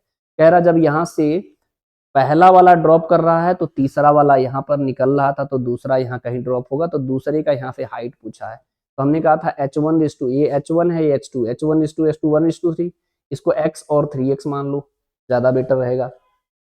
इसको ऐड करोगे H1 + H2, टोटल हाइट 5 है, तो x + 3x = 5, तो 4x 5, तो x की वैल्यू 5/4। पूछा कहाँ से है, नीचे से, मतलब H2 पूछा है, H2 मतलब 3x, तो 3 × 5/4 तो 15/4, 3.75, तो ए ऑप्शन हो गया। तो ऐसे भी सवाल आपके बनते हैं अगर आप इसे केयरफुली कायदे से करके जाते हो तब ना, है ना। ग्राफ हमें कौन कौन सा डिस्कस करना है जी, ग्राफ हमको डिस्कस करना है डिस्प्लेसमेंट टाइम ग्राफ, या इसे एसटी या एक्सटी ग्राफ आपने देखा होगा। Displacement time graph, position time graph ऐसे लिखा हो सकता है। उसके बाद वेलोसिटी टाइम ग्राफ पढ़ेंगे, उसके बाद एक्सेलरेशन टाइम ग्राफ पढ़ेंगे। ये बेसिक ग्राफ है, इस ग्राफ से रिलेटेड बेसिक फंडामेंटल का सवाल आता है, तो हम इसे समझते हैं पहले, ठीक है। अगर हम लोग क्या बनाएंगे, पहले एक बेसिक चीज समझ लीजिए।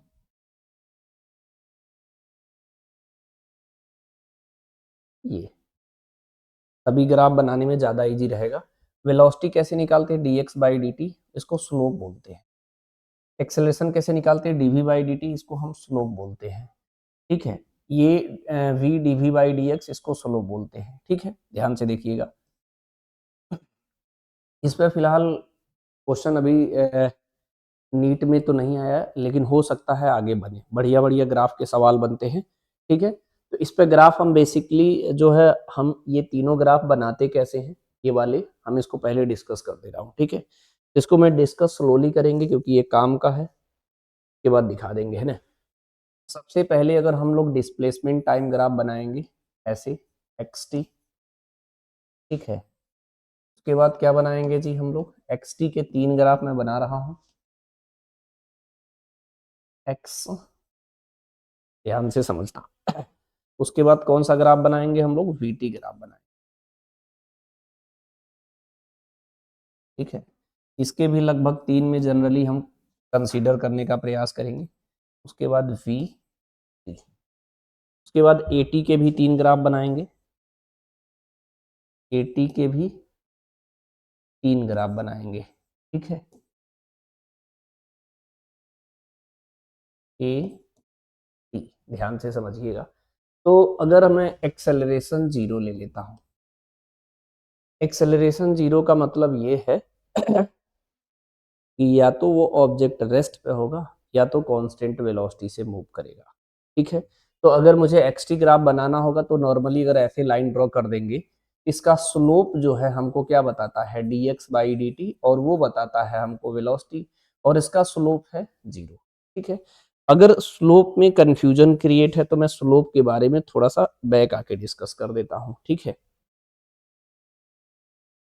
स्लोप का मतलब ये है कि अगर हमारे पास कोई लाइन ऐसे ड्रॉ कर दे, ये एक्स एक्सेस है, ये वाई एक्सेस है, यहाँ से पॉजिटिव एक्स एक्सेस से, कहाँ से, पॉजिटिव एक्स एक्सेस से जो एंगल बनता है उसके टेन थीटा, इसको बोलते हैं स्लोप, एम से डिनोट करते हैं, और इसी को लिखते हैं हम लोग dy/d।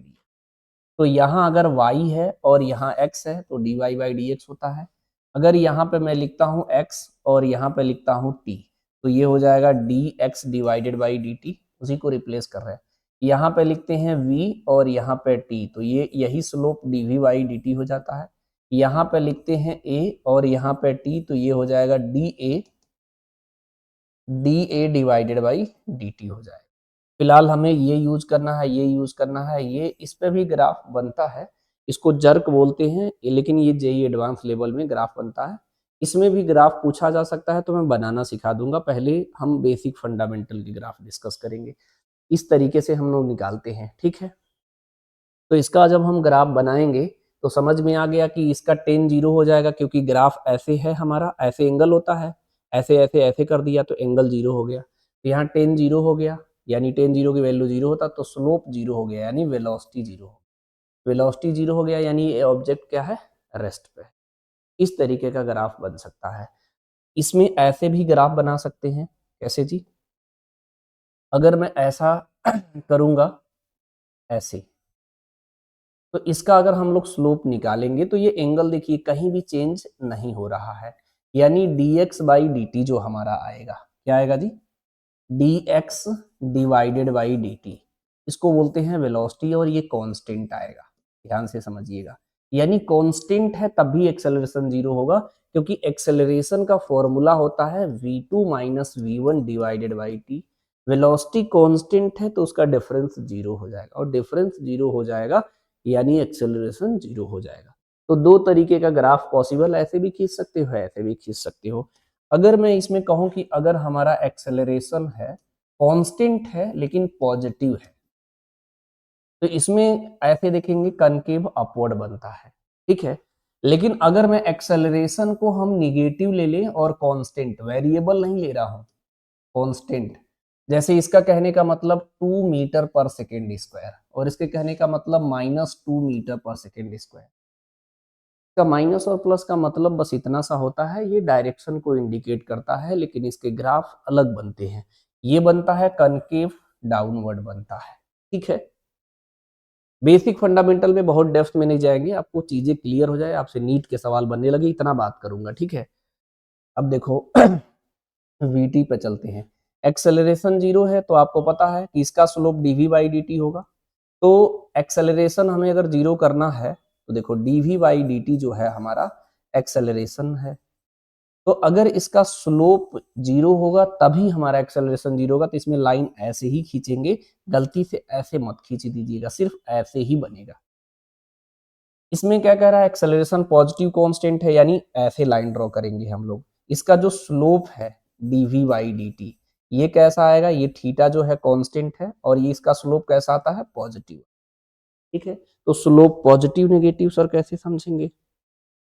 तो आपको बेसिक फंडामेंटल पता होना चाहिए कि जब भी लाइन ऐसे ड्रॉ करेंगे, ऐसे ड्रॉ करेंगे, तो ये फर्स्ट और सेकंड और ये थर्ड और ये फोर्थ होता है, ये फर्स्ट और थर्ड से पास हो रहा है। इसमें एंगल पॉजिटिव एक्सेस से मेजर करेंगे तो टेन थीटा की वैल्यू जो आएगा पॉजिटिव आएगा, फर्स्ट और थर्ड में टेन थीटा की वैल्यू पॉजिटिव। लेकिन इसमें और इसमें नेगेटिव होता है, तो कोई लाइन ऐसे ड्रॉ करेंगे तो इसका जो स्लोप आएगा नेगेटिव आएगा। लेकिन कोई लाइन अगर ऐसे ड्रॉ करते हैं तो यहाँ टेन जीरो होगा, तो इसका स्लोप जीरो होगा। अगर आप नीट की प्रिपरेशन कर रहे हो तो मेरा एडवाइस है, याद रखे रहो, ऐसे लाइन पास हो रहा तो स्लोप नेगेटिव, और ऐसे लाइन जा रहा है तो स्लोप पॉजिटिव, अगर ऐसे लाइन है तो स्लोप जीरो होगा, ठीक है, क्योंकि ये मैथमेटिक्स का कॉन्सेप्ट है। इसमें टेन थीटा और इसमें टेन थीटा पॉजिटिव होता है, इसमें टेन थीटा और टेन थीटा नेगेटिव होता है, और टेन थीटा को ही हम लोग स्लोप बोलते हैं, ठीक है। ठीक है, ये हो गया हमारा। इसमें एक्सेलरेशन नेगेटिव है यानी स्लोप नेगेटिव आएगा, तो ऐसे ग्राफ बनाना है आपको, मेरी बात समझ रहे हो, ऐसे ग्राफ बनाना, तो इसका डीवी बाई डी टी जो आएगा स्लोप निगेटिव आएगा, इसका स्लोप पॉजिटिव आएगा, इसका स्लोप जो है हमारा जीरो आएगा। ध्यान से समझिएगा, ठीक है। अब देखो, अब बताना है एक्सेलरेशन जीरो है तो एटी ग्राफ बनाओगे तो यहीं से पास होगा, इसी लाइन से, दूसरा कलर लेके यहीं से, क्योंकि एक्सेलरेशन जीरो है, कोई भी एक्सेलरेशन नहीं। इसमें कह रहा है एक्सेलरेशन है तो कांस्टेंट लेकिन पॉजिटिव है, तो सीधी लाइन, ऊपर नीचे नहीं, नहीं तो इंक्रीज डिक्रीज हो रही है, एकदम कांस्टेंट लाइन। इसमें एक्सेलरेशन निगेटिव कांस्टेंट है तो नीचे बना दीजिए, ये जीरो होता है तो ये +2 मीटर पर सेकेंड अगर मानते हो सेकेंड स्क्वायर तो ऐसे जाएगा, इसे -2 मीटर पर सेकेंड स्क्वायर मानते हो तो ऐसे जाएगा। तो ये बेसिक फंडामेंटल के ग्राफ आते हैं, इसमें से रिलेटेड कोई ना कोई ग्राफ पूछ सकता है आपसे बेसिकली, है ना। अब देखिए इस ग्राफ से हमको क्या चीज मिलता है, जो नोट कर रहा हूं वो सबसे इंपॉर्टेंट है। क्या जी? नोट। इसमें हमको क्या मिलता है कि अगर हमारे पास एक्स ग्राफ है, इसका जब स्लोप निकालेंगे dx बाई dt, ठीक है, स्लोप निकालेंगे, स्लोप मतलब टेन थीटा, टेन थीटा मतलब dx बाई dt, तो हमको क्या बताएगा? वेलोसिटी। क्या बताएगा जी? वेलोसिटी। ध्यान से समझिएगा। अगर हम लोग vt ग्राफ में चलते हैं तो इसका ऐसे बना सकते हैं, ज्यादा सही रहेगा, ठीक है। इसमें दो चीजें पता चलता है, क्या जी? स्लोप अगर निकालेंगे vt ग्राफ में तो ये होगा dv बाई dt, तो ये हमें एक्सेलरेशन बताता है। लेकिन इसका एरिया अगर हम निकालते हैं तो दो चीजें बताएगा, डिस्टेंस भी बताएगा। क्या बताएगा जी? डिस्टेंस। एक और चीज बताएगा, डिस्प्लेसमेंट, डिस्प्लेसमेंट बताएगा। समझे कैसे जी? अगर ये वाला एरिया, ये वीटी ग्राफ है, ऊपर वाला एरिया को मैं A1 मान लेता हूँ, नीचे वाले एरिया को मैं A2 मान लेता हूँ। अगर मुझे डिस्टेंस निकालना है तो ये जितना एरिया होगा उसे ऐड करना होगा। डिस्टेंस में आपको ऐड करना है, माइनस प्लस से नहीं मतलब है। A1 का भी मॉडल ले लो, A2 का भी मॉडल ले लो लेकिन डिस्प्लेसमेंट अगर लेना होगा तो ऊपर प्लस होगा तो नीचे माइनस होगा। तो ये हो जाएगा हमारा A1 माइनस A2। ये दोनों एरिया अगर बराबर आ जाता है तो डिस्प्लेसमेंट जीरो हो जाएगा। इसका मतलब वो ऑब्जेक्ट जहां से चला वहीं पे वापस आ गया। ये बेसिक फंडामेंटल है। तो नीट लेवल में बेसिक फंडामेंटल के सवाल कैसे बनते हैं जी, वो मैं आपको दिखाता हूं, ठीक है। देखो ये तो ऐसे ही है। ये वैल्यू एक बार याद कर लेना। देखो मेरा एडवाइस है कि ये वैल्यू याद कर लेना। साइन 0 की वैल्यू 0, साइन 30 की वैल्यू 1/2, साइन 45 वैल्यू 1/√2, साइन 60 √3/2, साइन 91। इसके बाद वाला अगर नीट की प्रिपरेशन कर रहे हो तो याद ही कर लो। याद कैसे करना है? इस पे हाथ से रख लो, ढक लो, इसका मिरर इमेज, इसके इधर ये, इसके इधर ये, इसके इधर ये और इसके इधर ये, मतलब इस 90 डिग्री वाले का मिरर इमेज कर दिया। कॉस में भी वही करना है, बस फर्क ये है कि इधर पॉजिटिव है तो उधर नेगेटिव आ जाएगा। क्या आ जाएगा? निगेटिव आ जाएगा। ये चीज ध्यान रखना है आपको। समझे कि नहीं बात को? बोलो जी। तो इसके हेल्प से देखो नीट के सवाल कैसे कर लेते हैं, ऐसे। इस क्वेश्चन में देख रहे हो क्या बोला है? ये बोला है the displacement time graph of a moving particle making an angle 30 degree and 45 degree, x axis shown in the figure, the ratio of their respective velocity. ध्यान से पढ़ना। पहले 30 डिग्री बोला था, उसके बाद 45 डिग्री बोला है। यानी इसको मैं 1 बोल देता हूं और इसको 2 बोल देता हूं, तो v1 अपॉन v2 मतलब 1030 अपॉन 1045। अब लगेगा कि dy बाई डी एक्स या dv बाई dt या dx बाई dt जो भी पढ़े हो नहीं हो, डायरेक्ट टेन थीटा से लग जाएगा। 1030 अपॉन 1045, 1030 की वैल्यू होता है 1 अपॉन √3 और 1045 1, तो 1:√3 आ गया। यानी बेसिक फंडामेंटल जो हम आपको बताने का प्रयास कर रहे हैं, अगर वो आपको पता है तो फिर आपके सवाल बन जाएंगे। समझे मेरी बात? तो ये बेसिक ही सवाल आता है। जैसे मैं एक और सवाल बताता हूँ ग्राफ से रिलेटेड। देखिए इसमें कह रहा है कि ये वेलोसिटी टाइम ग्राफ है, ध्यान से समझिएगा वेलोसिटी टाइम ग्राफ है। इसमें पूछा है कि हमारा बता दीजिए एक्सेलरेशन टाइम ग्राफ। तो ये समझो ध्यान से, ये वीटी ग्राफ है, तो यहाँ पे स्लोप कितना होगा? dv by dt। निकालोगे तो 0 दिख रहा है। यहाँ पर कांस्टेंट आ रहा है, एंगल चेंज नहीं हो रहा है, तो यहाँ पर एक्सेलरेशन पॉजिटिव कांस्टेंट है, कांस्टेंट है, ध्यान दीजिएगा। और यहाँ पे फिर स्लोप 0 हो गया, ठीक है।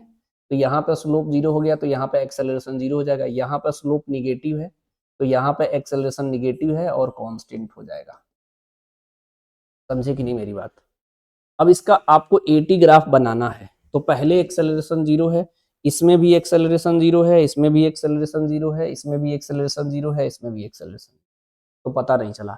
उसके बाद एक्सेलरेशन पॉजिटिव कांस्टेंट है, तो इसमें एक्सेलरेशन तो बढ़ रहा है, बढ़ना नहीं लेना है।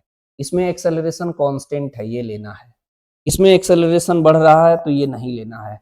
इसमें एक्सेलरेशन जो है कांस्टेंट है लेकिन ये माइनस में कर दिया है, यहाँ पर पॉजिटिव है, यानी ये वाला ऑप्शन होगा हमारा। तो यानी ये अब मिला लेता हूँ, पॉजिटिव कांस्टेंट है, फिर यहाँ एक्सेलरेशन 0 तो फिर 0 हो गया, फिर एक्सेलरेशन कांस्टेंट तो है लेकिन नेगेटिव है तो यहाँ बन गया, तो हमारा ये वाला ऑप्शन करेक्ट हो जाए, समझे। तो ऐसे अगर बेसिक ग्राफ अगर आपको पता है, बेसिक अंडरस्टैंडिंग मैंने यहाँ बनाया भी हूँ, देखो यहाँ पर 0 हो जाएगा, यहाँ पर पॉजिटिव कांस्टेंट हो जाएगा, यहाँ पे 0 हो जाएगा, यहाँ पे नेगेटिव कांस्टेंट हो जाएगा, तो ग्राफ बना के भी मैं सिखाया हूँ। अच्छा, ग्राफ से रिलेटेड ऐसे ही सवाल आते, बहुत ज्यादा टफ नहीं आता है, ठीक है। एक ऐसा कॉन्सेप्ट है, अगर कोई ऑब्जेक्ट है, ठीक है, यहाँ पे 0 मान लेता हूँ, इधर मैं नेगेटिव मानते हैं हम लोग x को, और इधर x पॉजिटिव होता है, कि अगर व्हीकल कोई इस डायरेक्शन में जा रही है, इधर वाले वेलोसिटी वाले डायरेक्शन को हम लोग पॉजिटिव लेते हैं, अगर कोई व्हीकल इधर आती है तो नेगेटिव। सेम कॉन्सेप्ट ऐसे, अगर ऊपर जाता है हमारा तो पॉजिटिव मानते हैं और नीचे आता है तो नेगेटिव। ऐसा एनसीईआरटी का साइन कन्वेंशन है, उसे इस्तेमाल कर सकते हैं। इसमें आप फ्रेम 0 यहाँ पे मानेंगे, ऊपर पॉजिटिव होगा, नीचे नेगेटिव होगा। अक्सर ग्राफ से सवाल देखा जाएगा तो इसी से काम हो जाता है। तो इसका मतलब क्या है जी, एक यहीं समझा दे रहे हैं, ज्यादा बेटर रहेगा। देखिए यहां पर अगर हम बात करेंगे जैसे मान लीजिए ऐसे बना लें, अगर मैं कहूंगा कि ये एक्स-टी ग्राफ है, तो dx by dt slope velocity बताता है, तो यहाँ पर वेलोसिटी पॉजिटिव आ गया। वेलोसिटी अगर पॉजिटिव आ गया यानी यहां से चलना शुरू हुआ है, तो ये पॉजिटिव डायरेक्शन में है, और ये x है, x भी पॉजिटिव है, तो ये वेलोसिटी का डायरेक्शन और x का डायरेक्शन सेम होगा। वेलोसिटी का डायरेक्शन और x का डायरेक्शन साइन कन्वेंशन, मतलब दोनों का साइन सेम होगा, तो अवे फ्रॉम द ऑब्जर्वर। ठीक है, ऑब्जर्वर को हम यहाँ बैठाते हैं, ध्यान से थोड़ा समझिएगा। अच्छा यहाँ पर है तो ये तो हमारा स्लोप 0 हो गया, इसका मतलब ये रेस्ट पे है। यहाँ पर स्लोप निगेटिव आएगा, वेलोसिटी जो होगा निगेटिव आ गया। वेलोसिटी नेगेटिव है लेकिन x अभी भी पॉजिटिव है, इसका मतलब है कि ऑब्जेक्ट वेलोसिटी इधर नेगेटिव होता है और x जो है हमारा पॉजिटिव है, यानी यहाँ पर इधर कहीं से इधर आ रहा है, x पॉजिटिव है तो इधर कहीं ऑब्जेक्ट को लेना है और डायरेक्शन इधर लेना है, तो टुवर्ड्स द ऑब्जर्वर, समझे। थोड़ा सा और नीचे चलते हैं तो ज्यादा बेटर समझ जाओगे। ई को यहाँ लेते हैं, सपोज दैट ऐसे चलते हैं, ठीक है।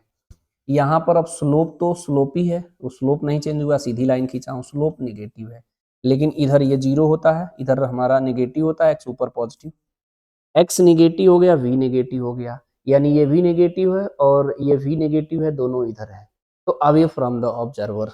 यहाँ पर स्लोप 0 हो गया, यहाँ पर फिर से स्लोप क्या हो गया, पॉजिटिव हो गया। स्लोप यहाँ पे पॉजिटिव हो गया हमारा, इसका कहने का मतलब v प्लस है और ये माइनस है, यानी ये इधर जा रहा है, ये डायरेक्शन प्लस को बताता है, ये माइनस को, टुवर्ड्स द ऑब्जर्वर। ये कहीं नोट डाउन कर लेना है, कोई स्टेटमेंट का थ्योरेटिकल सवाल आता है तो मतलब क्या है। वेलोसिटी और x का डायरेक्शन सेम होता है, तो इसका मतलब है कि जो ऑब्जेक्ट है वो क्या हो रहा है, अवे फ्रॉम द ऑब्जर्वर जा रहा है। लेकिन जब अपोजिट हो जा रहा है, अपोजिट इन द सेंस, जैसे मान लो ये v हमारा माइनस में है लेकिन x प्लस में है, तो x इधर प्लस में, v माइनस में, तो टुवर्ड्स द ऑब्जर्वर। यानी मैं कह रहा हूं v और x सेम साइन का है, सेम साइन, सेम साइन मतलब या तो प्लस प्लस और या तो माइनस माइनस, तो ये होगा अवे फ्रॉम द ऑब्जर्वर।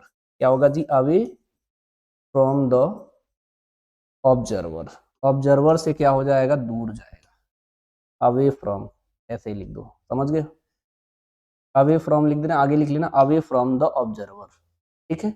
अगर मैं v और x का साइन अपोजिट साइन का ले लेते हैं, ठीक है, अपोजिट साइन का ले लेते हैं, opposite sign in the sense ये क्या कि प्लस माइनस या माइनस प्लस ले लेते हैं, तो टुवर्ड्स द ऑब्जर्वर हो जाएगा, टुवर्ड्स द ऑब्जर्वर।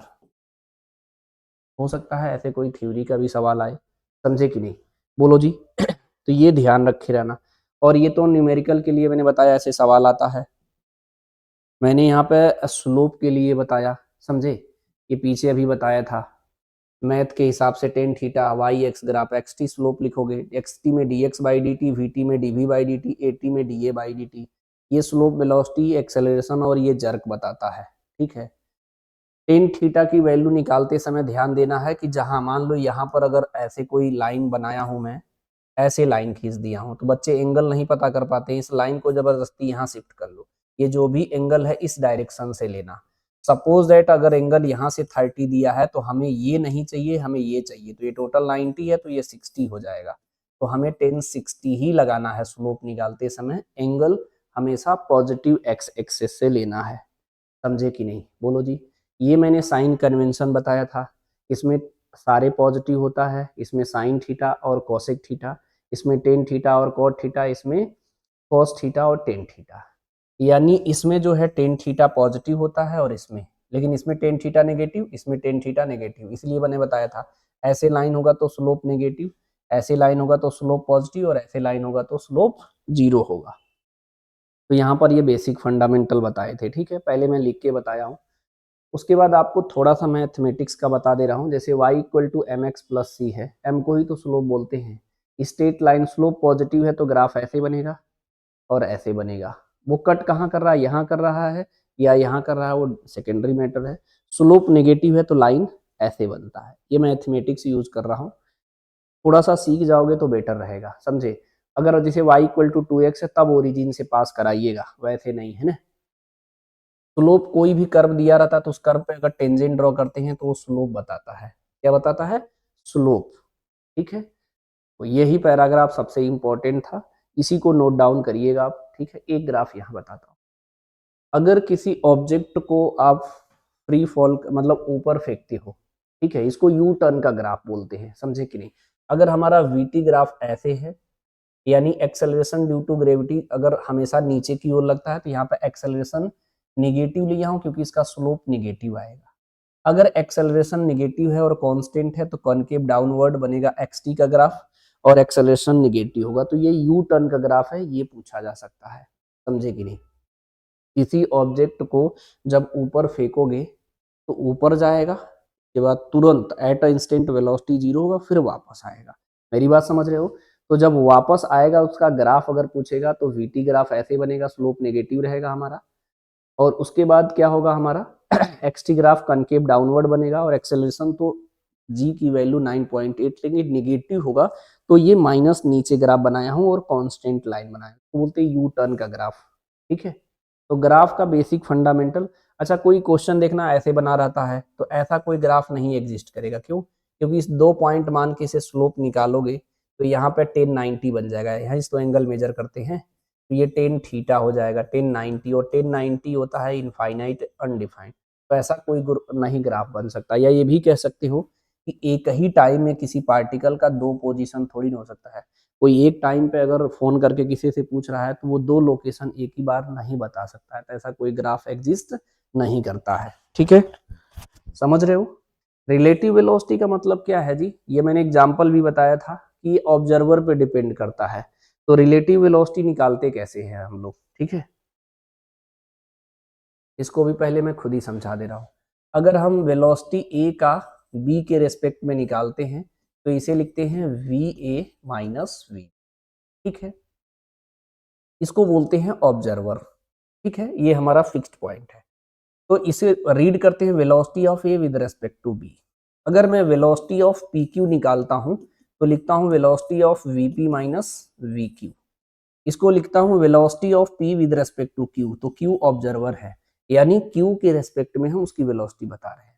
तो जैसे अगर हमें वेलोसिटी निकालना होता है, जैसे मान लो इधर कोई 2 मीटर पर सेकेंड से जा रहा है और इधर कोई मान लो इसे 12 ले लेते हैं, इधर ये 5 मीटर पर सेकेंड से या 10 मान लो 10 मीटर पर सेकेंड से जा रहा है।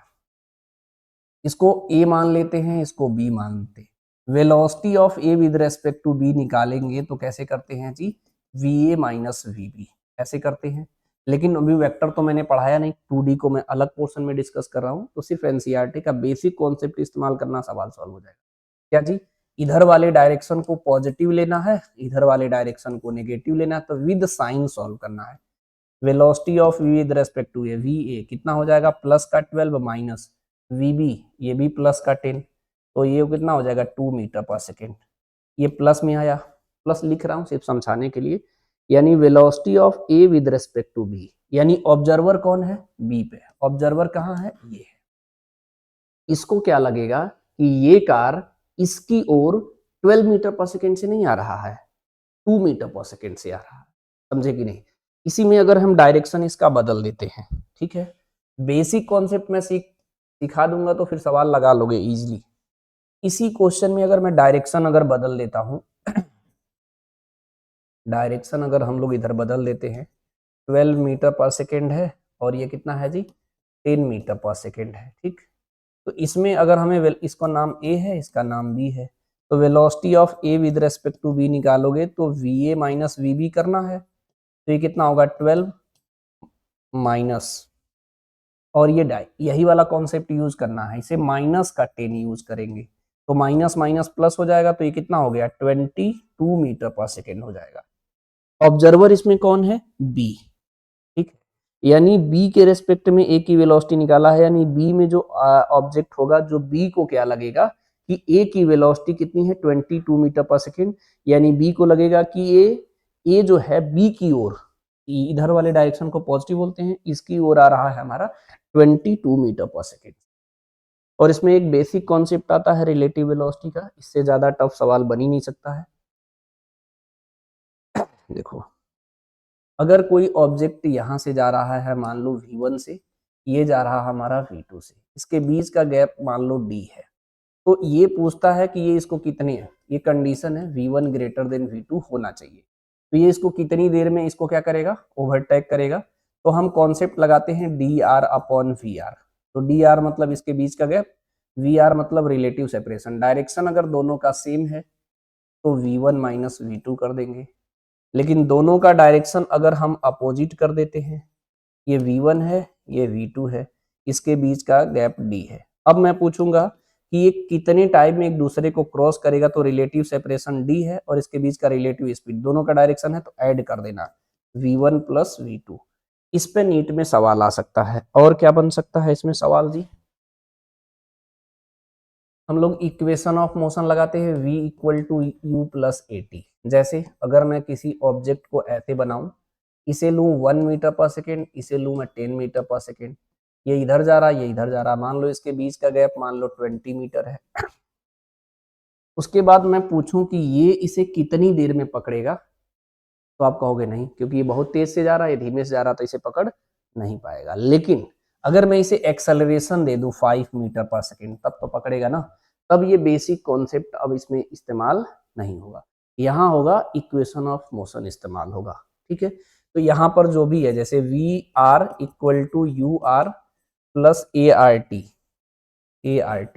उसके बाद क्या यूज करते हैं एस बराबर U T plus half A T square use करते हैं, यहाँ आर लगा दे रहा हूँ, उसके बाद v equal to U V square U square 2as होता है, यहाँ पे r लगा रहा हूँ, रिलेटिव स्पीड रिलेटिव एक्सेलरेशन, ठीक है, और टाइम में तो नहीं लगाएंगे ना, टाइम इनहेरेंट प्रॉपर्टी होता है, टाइम में रिलेटिव नहीं कैलकुलेट करते हैं, इस पे बेस्ड ऑन सवाल अगर हम देखेंगे तो कैसे बनता है जी, मैं डायरेक्ट पहले बेसिक कॉन्सेप्ट आपका क्लियर करता हूँ। एक बार ऐसा सवाल पूछा था, ध्यान से देखना, ये सब नीट का है, इसमें कह रहा है bus is moving with speed 10 metre पर second on a straight road, और scooterist wishes to overtake the 100 second in 100 second, ठीक है, if the bus is at a distance 1 kilometre from the scooterist, what is the speed should the scooterist chase the bus, मतलब कितनी देर में उसको overtake कर देगा, ठीक है। ये कह रहा है कि ये 10 मीटर पर सेकेंड से बस जा रहा था, इसका स्पीड कितना दे दे कि ये इसको कितनी देर में ओवरटेक कर दे, 100 सेकेंड में इसके बीच का गैप कितना है 1 किलोमीटर मतलब 1000 मीटर। मैंने एक बेसिक कॉन्सेप्ट सिखाया T equal to D R upon V R, D R क्या है इसके बीच का रिलेटिव डिस्टेंस, ये 1000 मीटर है, ठीक है, और टाइम 100 है। अच्छा दोनों का डायरेक्शन सेम है तो मैं सब्ट्रैक्ट करूंगा v माइनस 10, तो v माइनस 10, तो यहाँ 2 जीरो से 2 जीरो कट गया, तो v माइनस 10 क्रॉस मल्टीप्लाई करेंगे इक्वल टू 10, तो v की वैल्यू 20 मीटर पर सेकेंड। अगर स्कूटर का स्पीड अगर हम कितना ले लें 20 मीटर पर सेकेंड, तो जो आगे बस 10 मीटर पर सेकेंड से जा रहा था उसको ये हमारा क्रॉस कर लेगा 100 सेकेंड में, यानी इसका स्पीड कितना आना चाहिए 20 मीटर पर सेकेंड। तो इसका आंसर कौन सा हो जाएगा जी? डी वाला ऑप्शन करेक्ट हो जाएगा। ऐसे बेसिक फंडामेंटल आते हैं बेसिक वाले सवाल पे। इधर देखो, इसमें कह रहा है कि your train 150 metre long in going towards the north direction, speed 10 metre पर second. A parrot fly at the speed 5 meter per second towards the south direction parallel to the railway track. The time taken to parrot to cross the train. ठीक है, एक train है इधर जा रहा है, parrot उधर से उड़ते हुए आ रहा है, इसीलिए मैंने ईस्ट वेस्ट नॉर्थ साउथ बना लिया हूं ताकि कंफ्यूजन न हो। ठीक है, ये कह रहा कि ये पैरेट स्पीड 5 मीटर पर second towards the south. South मतलब ये साउथ है, उधर से पैरेट इधर आ रही है, आ रहा है ना। और क्या कर रहा था? और train 150 metre length going towards north direction, train जो है नॉर्थ डायरेक्शन में जा रहा है, यानी वो साउथ में आ रहा है, नॉर्थ में जा रहा है, यानी दोनों का डायरेक्शन अपोजिट है, दोनों का डायरेक्शन अपोजिट है। ट्रेन का लेंथ दिया है, इस पैरेट इसको कब क्रॉस करेगा? जब इस एंड से इस एंड के इस पार आ जाए, यानी इसको डिस्टेंस कितना चलना पड़ेगा? रिलेटिव सेपरेशन 150, वही concept, equal to D R upon V R 150। दोनों का डायरेक्शन अपोजिट है तो स्पीड को ऐड कर देंगे, तो 10 प्लस 5 150 अपॉन 15 तो 10 सेकेंड आ गया, तो इसका डी ऑप्शन करेक्ट होगा। बेसिक कीवर्ड इसलिए समझा रहा हूं, पहले कॉन्सेप्ट आ जाएगा तो ठीक है। मेरी बात समझे? एक सवाल मैं और इस पे बता देता हूं। जैसे अभी ये मैंने कॉन्सेप्ट आपको सिखा रहा था, ये है ना, ये नॉर्मल इक्वेशन ऑफ मोशन होता है, रिलेटिव के लिए मैं ये कॉन्सेप्ट लगा दूंगा। ठीक है, एक्सेलरेशन, रिलेटिव एक्सेलरेशन निकालना हो या रिलेटिव वेलोसिटी निकालना हो, सेम कॉन्सेप्ट है। मैं एक बार लिख भी देता हूं इधर, दोबारा फिर से लिख दे रहा हूं।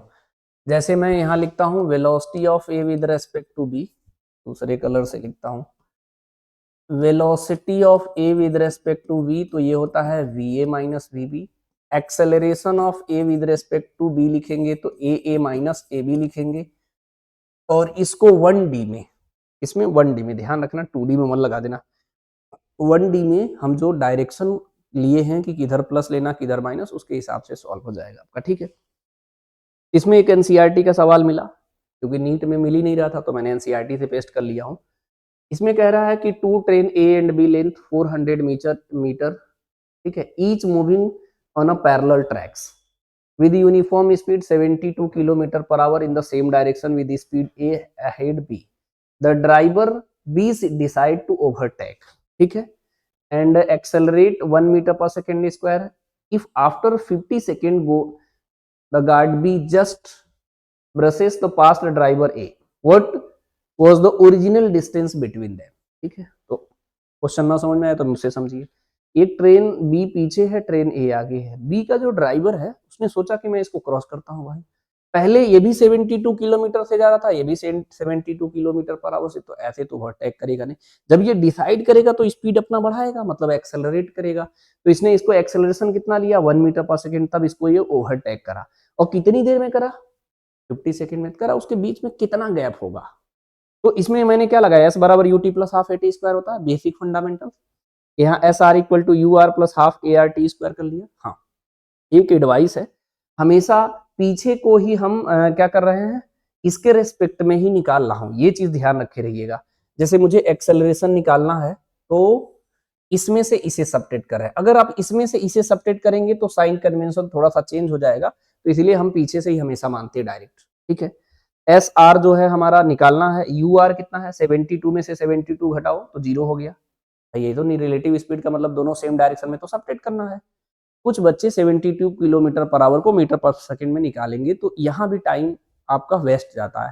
अरे जब सेम है तो 0 हो गया ना, तो इसमें घटाओगे तो रिलेटिव इनिशियल में जो है हमारा रिलेटिव स्पीड 0 हो गया 1/2 AR। इसका एक्सेलरेशन 1 है, इसका 0 है, तो 1 माइनस 0, मैं लिखा नहीं हूँ बोल दे रहा हूँ, 1 माइनस 0। और टाइम कितना लगा 50, तो सोल्व कर दिया है तो 1250 मीटर आ गया, डायरेक्ट सोल्व हो गया, इसका आंसर आ गया। ऐसे सवाल है एनसीईआरटी में, बेसिक हो सकता है कि आपके एग्जाम में पूछ लिया जाए। तो ये है हमारा रिलेटिव वेलोसिटी का कॉन्सेप्ट 1 डायमेंशन के लिए। ठीक है, बोलो जी। तो हमने यही तो कॉन्सेप्ट सीखा अभी तक, ये समझे। लेकिन जब एनसीईआरटी रीड करोगे तो कुछ इस तरीके का भी कॉन्सेप्ट मिलेगा आपको, ऐसा। अगर आप तो पढ़ी दिए हैं, इन दोनों का स्लोप जो है कांस्टेंट आएगा, पॉजिटिव आएगा, तो यानी किसी का स्पीड बढ़ या घट नहीं रहा, स्पीड कांस्टेंट सेम है, तो एक दूसरे को ओवरटेक नहीं करेगा। लेकिन अगर इसका हमारा स्पीड ज्यादा हो जाएगा, इसका कम, इसका स्लोप ज्यादा कर दिया, तो इसका स्पीड इससे ज्यादा हो गया, ठीक है, तो ये वाला बी जो है ए को हमारा क्या करेगा, ओवरटेक करेगा। लेकिन दो ग्राफ बनाए, एक का वेलोसिटी पॉजिटिव, इधर स्लोप पॉजिटिव होता है, इधर slope negative. Slope positive negative का मतलब है कि दोनों जो है कार अपोजिट डायरेक्शन में आ रहा है, तो ये एक दूसरे को क्रॉस करेगा। कॉन्सेप्ट वही है, T equal to D R upon V R. तो मैंने एनसीईआरटी के पैराग्राफ से कुछ क्वेश्चन भी बना दिया हूं कि अगर एनसीईआरटी से ही अगर ये पूछना चाहते हैं, तो देखो पहला क्वेश्चन मैंने एनसीईआरटी से ये बनाया हूं, ये बुक पढ़ोगे तो मिल जाएगा। Position time graph shown in the figure, the relative velocity of A with respect to B. ठीक है भाई, मैंने इसका ये 10 लिया, 20 लिया, 30। स्लोप कैसे निकालते हैं, परपेंडिकुलर अपॉन बेस। तो ये कितना है, ये है 20 और ये है 10, ये 10 है, ये 20 है, तो ये 10 होगा, और ये कितना होगा 1। इसका स्लोप निकालोगे तो perpendicular upon base, tan theta क्या होता है, परपेंडिकुलर अपॉन बेस 10/1, 10 मीटर पर सेकेंड। बी वाले का स्लोप निकालते हैं, यहां से ऐसे मिलाएंगे तो ये 1 आ गया, इसको निकालना है तो ये 20 है, ये टोटल 30 है, तो ये 10 हो गया। तो परपेंडिकुलर अपॉन बेस 10/1, 10 मीटर पर सेकेंड। ये का इसका भी 10 मीटर पर सेकेंड है, इसका भी 10 मीटर पर सेकेंड है, तो रिलेटिव स्पीड क्या हो जाएगा, 10 - 10 तो 0 हो जाएगा, तो 0 टिक कर दिया हूँ। बेसिक क्रॉस वाले भी मैंने इस बुक से बनाया हूँ, एनसीईआरटी से ही बनाया हूँ, ठीक है। इसको देखो ऐसे, इसमें क्या कह रहा है, the position time graph shown in the figure, the relative velocity of A with respect to B. अच्छा, इसमें भी रिलेटिव वेलोसिटी पूछा हूँ, ठीक है। अब ए और इसमें स्लोप ही तो निकालना है। ये देखो ध्यान से, ट्रेंगल बनाना साफ सुथरा, नहीं तो गलत हो जाएगा। ये ट्रेंगल बन रहा है, राइट ट्रेंगल ट्रेंगल बनाओगे तभी तो लगाओगे 10 थीटा। ये कितना 40 और ये 10, तो ये कितना हो गया 30, और ये 1.5 लिया हूँ, इसका स्लोप है वो 13/1.5, ठीक है। इसका स्लोप निकालोगे तो परपेंडिकुलर अपॉन बेस ऐसा बनेगा, है ना। ये 30 है और ये कितना लिया है 3, तो ये कितना हो जाएगा जी हमारा 30/3, ये 10 आ गया। इसको इधर सिंप्लीफाई किया हूँ, 20 आ गया, ठीक है। ध्यान से समझना, velocity of A with respect to B करोगे तो ये कितना आ जाएगा 20 और -10, तो कितना आ गया 10, सेम डायरेक्शन में है। अच्छा, सब्ट्रैक्ट लगेगा सर, सब्ट्रैक्ट कैसे कर रहे हो, दोनों का स्लोप पॉजिटिव है, दोनों सेम डायरेक्शन में जा रहा है। एक का स्लोप आ रहा है 10 और दूसरे का स्लोप आ रहा है हमारा 20, समझे कि नहीं। यानी 20 जो है ज्यादा, ए वाला कार ज्यादा स्पीड से चल रहा है, 20 मीटर पर सेकेंड ज्यादा होता है, और बी वाले का कम है तो ये धीमा चल रहा है, समझे कि नहीं, बोलो जी। अगर मैं क्रॉस का देखूं, एक बताऊं, ये कह रहा है the position time graph shown in the figure, the time at which they meet, कब मीट करेगा, तो यहां पर मीट करेगा तो T equal to D R upon V R. लेकिन रही बात सर डी आर जो हो कैसे पता करेंगे, ध्यान से समझना। इसका रिलेटिव सेपरेशन आराम से निकालोगे, ये कितना है 10, ध्यान से देखना, यहीं से ग्राफ शुरू हुआ है, और ये है 40। जब टाइम 0 है तो ये 10 पे है, ये 40 पे है। अब गाड़ी चलना शुरू होगा, जब कोई गाड़ी को स्टार्ट करेंगे तो टी इक्वल टू 0 लेते हैं, तो टाइम जब 0 है तो ये 10 पे है, 40 है, तो इनिशियल में 40 - 10, ये मीटर है, ध्यान देना, ये एक्स वाला ग्राफ है मीटर में, तो 40 - 10 तो 30 आ गया। रिलेटिव सेपरेशन जो डी आर है वो 30 है। दोनों सेम, दोनों का स्लोप पॉजिटिव है, यानी दोनों सेम डायरेक्शन में जा रहा, तो रिलेटिव स्पीड निकालने के लिए दोनों का डिफरेंस कर देंगे, ज्यादा में से घटा दीजिएगा। इसका 20 आ रहा है हमारा स्लोप, 20 मीटर पर सेकेंड है, ठीक है, बोलो जी। और इसका 20/2 10 मीटर पर सेकेंड है, तो 20 - 10, 30/10 आएगा तो 3 सेकेंड। तो ये कब मीट करेगा, यहाँ पे जो टाइम कैलकुलेट करेंगे वो आएगा हमारा 3 सेकेंड। दोबारा समझाता हूँ, relative separation T equal to 0 से चेक करना है, स्लोप निकाल के उसका स्पीड निकल गया, और रिलेटिव स्पीड कैसे निकालते हैं, डायरेक्शन सेम है, तो हमारा दोनों का डिफरेंस कर देंगे, तो 20 - 10, ठीक है। तो इसका सिंपली कौन सा है, 3 सेकेंड आ रहा ना जी, 3 सेकेंड आया, यानी ये ऑप्शन करेक्ट है। क्लियर है। एक और करते हैं, हम आपको बताता हूं, ये वाला भी सीख लीजिए। ये क्या कर रहा है हमारा, the position time graph shown in the figure, the relative velocity of A with respect to B, ठीक है। अच्छा, रिलेटिव वेलोसिटी बताना, तो दोनों का स्लोप निकालेंगे, और दोनों का स्लोप निकालने के बाद क्या करेंगे, डिफरेंस कर देंगे भैया। इसका स्लोप निगेटिव आएगा, इसका स्लोप पॉजिटिव आएगा, इसका आ रहा है 20, कैसे निकाला हूं बता देता हूं, ये परपेंडिकुलर और ये बेस 20/1 तो 20, इस वाले का slope negative, perpendicular upon base 10/1 तो 10 मीटर पर सेकेंड, लेकिन उसके आगे माइनस लगा लेंगे। अच्छा, स्लोप जो है राइट एंगल ट्रायंगल बना के कहीं से टेन थीटा निकाल सकते हो, कब, जब आपको हमारी बात याद रहे कि कहीं भी लाइन अगर ऐसा है तो स्लोप नेगेटिव, कहीं भी लाइन ऐसा है तो स्लोप पॉजिटिव, कहीं भी लाइन ऐसा है तो स्लोप जीरो। तो आप मान लो मैंने यहाँ ट्रायंगल बना के टेन थीटा निकाल लिया, कोई बात नहीं, बस साइन कन्वेंशन ध्यान रखना। A velocity of A minus B करेंगे तो 20 माइनस और माइनस का 10 तो 30 मीटर पर सेकेंड आ जाएगा। तो ये ए ऑप्शन करेक्ट है। तो ग्राफ में देखा हूं कि एनसीईआरटी में ग्राफ से रिलेटेड सवाल बना है, हो सकता है आपसे ऐसे सवाल पूछे जाए, मेरी बात समझे कि नहीं। तो ग्राफ और रिलेटिव वेलोसिटी 1D का इतना ही कॉन्सेप्ट है। एक तो लगेगा T equal to D R upon V R पे, और एक इक्वेशन ऑफ मोशन भी इस्तेमाल कर सकते हैं, और ग्राफ जो बताया हूं उसके बेसिक कीवर्ड अगर आप कहीं नोट कर लोगे तो ज्यादा बेटर रहेगा। ग्राफ बनता कैसे है, दूसरा उस ग्राफ से कौन से ग्राफ से क्या मिलता है, उस पर भी क्वेश्चन इसीलिए मैंने बता दिया हूँ, बेसिक कीवर्ड है। आप अगर 2-4 पेज सिस्टमेटिकली इससे नोट कर लेते हो तो हो जाएगा। पहला चीज, ये कॉन्सेप्ट एनसीईआरटी में दिया था, मैंने यहाँ भी समझा दिया हूँ। ये एनसीईआरटी का एक सवाल बहुत इंपॉर्टेंट है, मैं इसे हटा के बता देता हूँ। ये इंपॉर्टेंट है क्योंकि ये किस कॉन्सेप्ट पे लग रहा है, इस वाले कॉन्सेप्ट पे लग रहा है, ठीक है। एक और कॉन्सेप्ट होता है जो है इस तरीके का, एक एचसी वर्मा का सवाल इसमें पेस्टेड है। इसमें क्या किया हूं, ये जब भी ये कह रहा है कि इधर v से जा रहा है, इधर से v से जा रहा है, इधर से v जा रहा है, तो ये तीनों कह रहा है कब मिलेंगे, समझे। जब ये तीनों मिलेंगे तो इसका तरीका ये है कि डायरेक्ट इसमें भी t equal to D R upon V R लगा सकते हैं।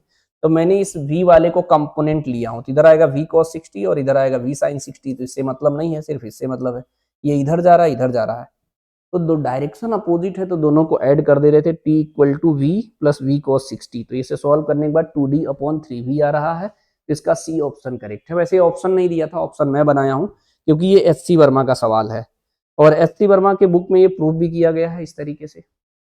ऐसे जाके हमारा सेंटर पे, सेंट्रोइड पे मिलेगा हमारा, क्योंकि रिलेटिव निकाल रहे हैं ना, तो आप कहीं भी निकाल सकते हो। जैसे ये 90 डिग्री में अगर आपको निकालना होगा तो कुछ नहीं, इसका कंपोनेंट तो इधर आएगा नहीं क्योंकि cos 90, तो t equal to D R upon V R, D upon V direct आ जाएगा।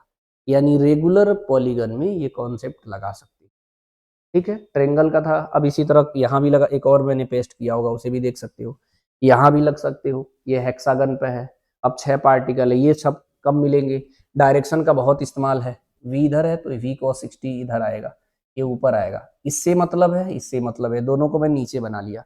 इसमें दोनों का डायरेक्शन क्या है, सेम, तो सब्ट्रैक्ट करेंगे तो t equal to D R upon V R, V upon V minus V by two, क्यों, क्योंकि ये v बाई टू आएगा, तो इसे सॉल्व करोगे तो 2d अपॉन वी आएगा। हो सकता है ऐसा भी एक सवाल आपसे पूछ ले, और इसमें कोई पॉसिबिलिटी नहीं है, समझे। बाकी चीजें हम कहाँ पे डिस्कस करेंगे जी, 2D में। तो ये वाला जो है लेक्चर मैं यहीं पे एंड कर रहा हूँ।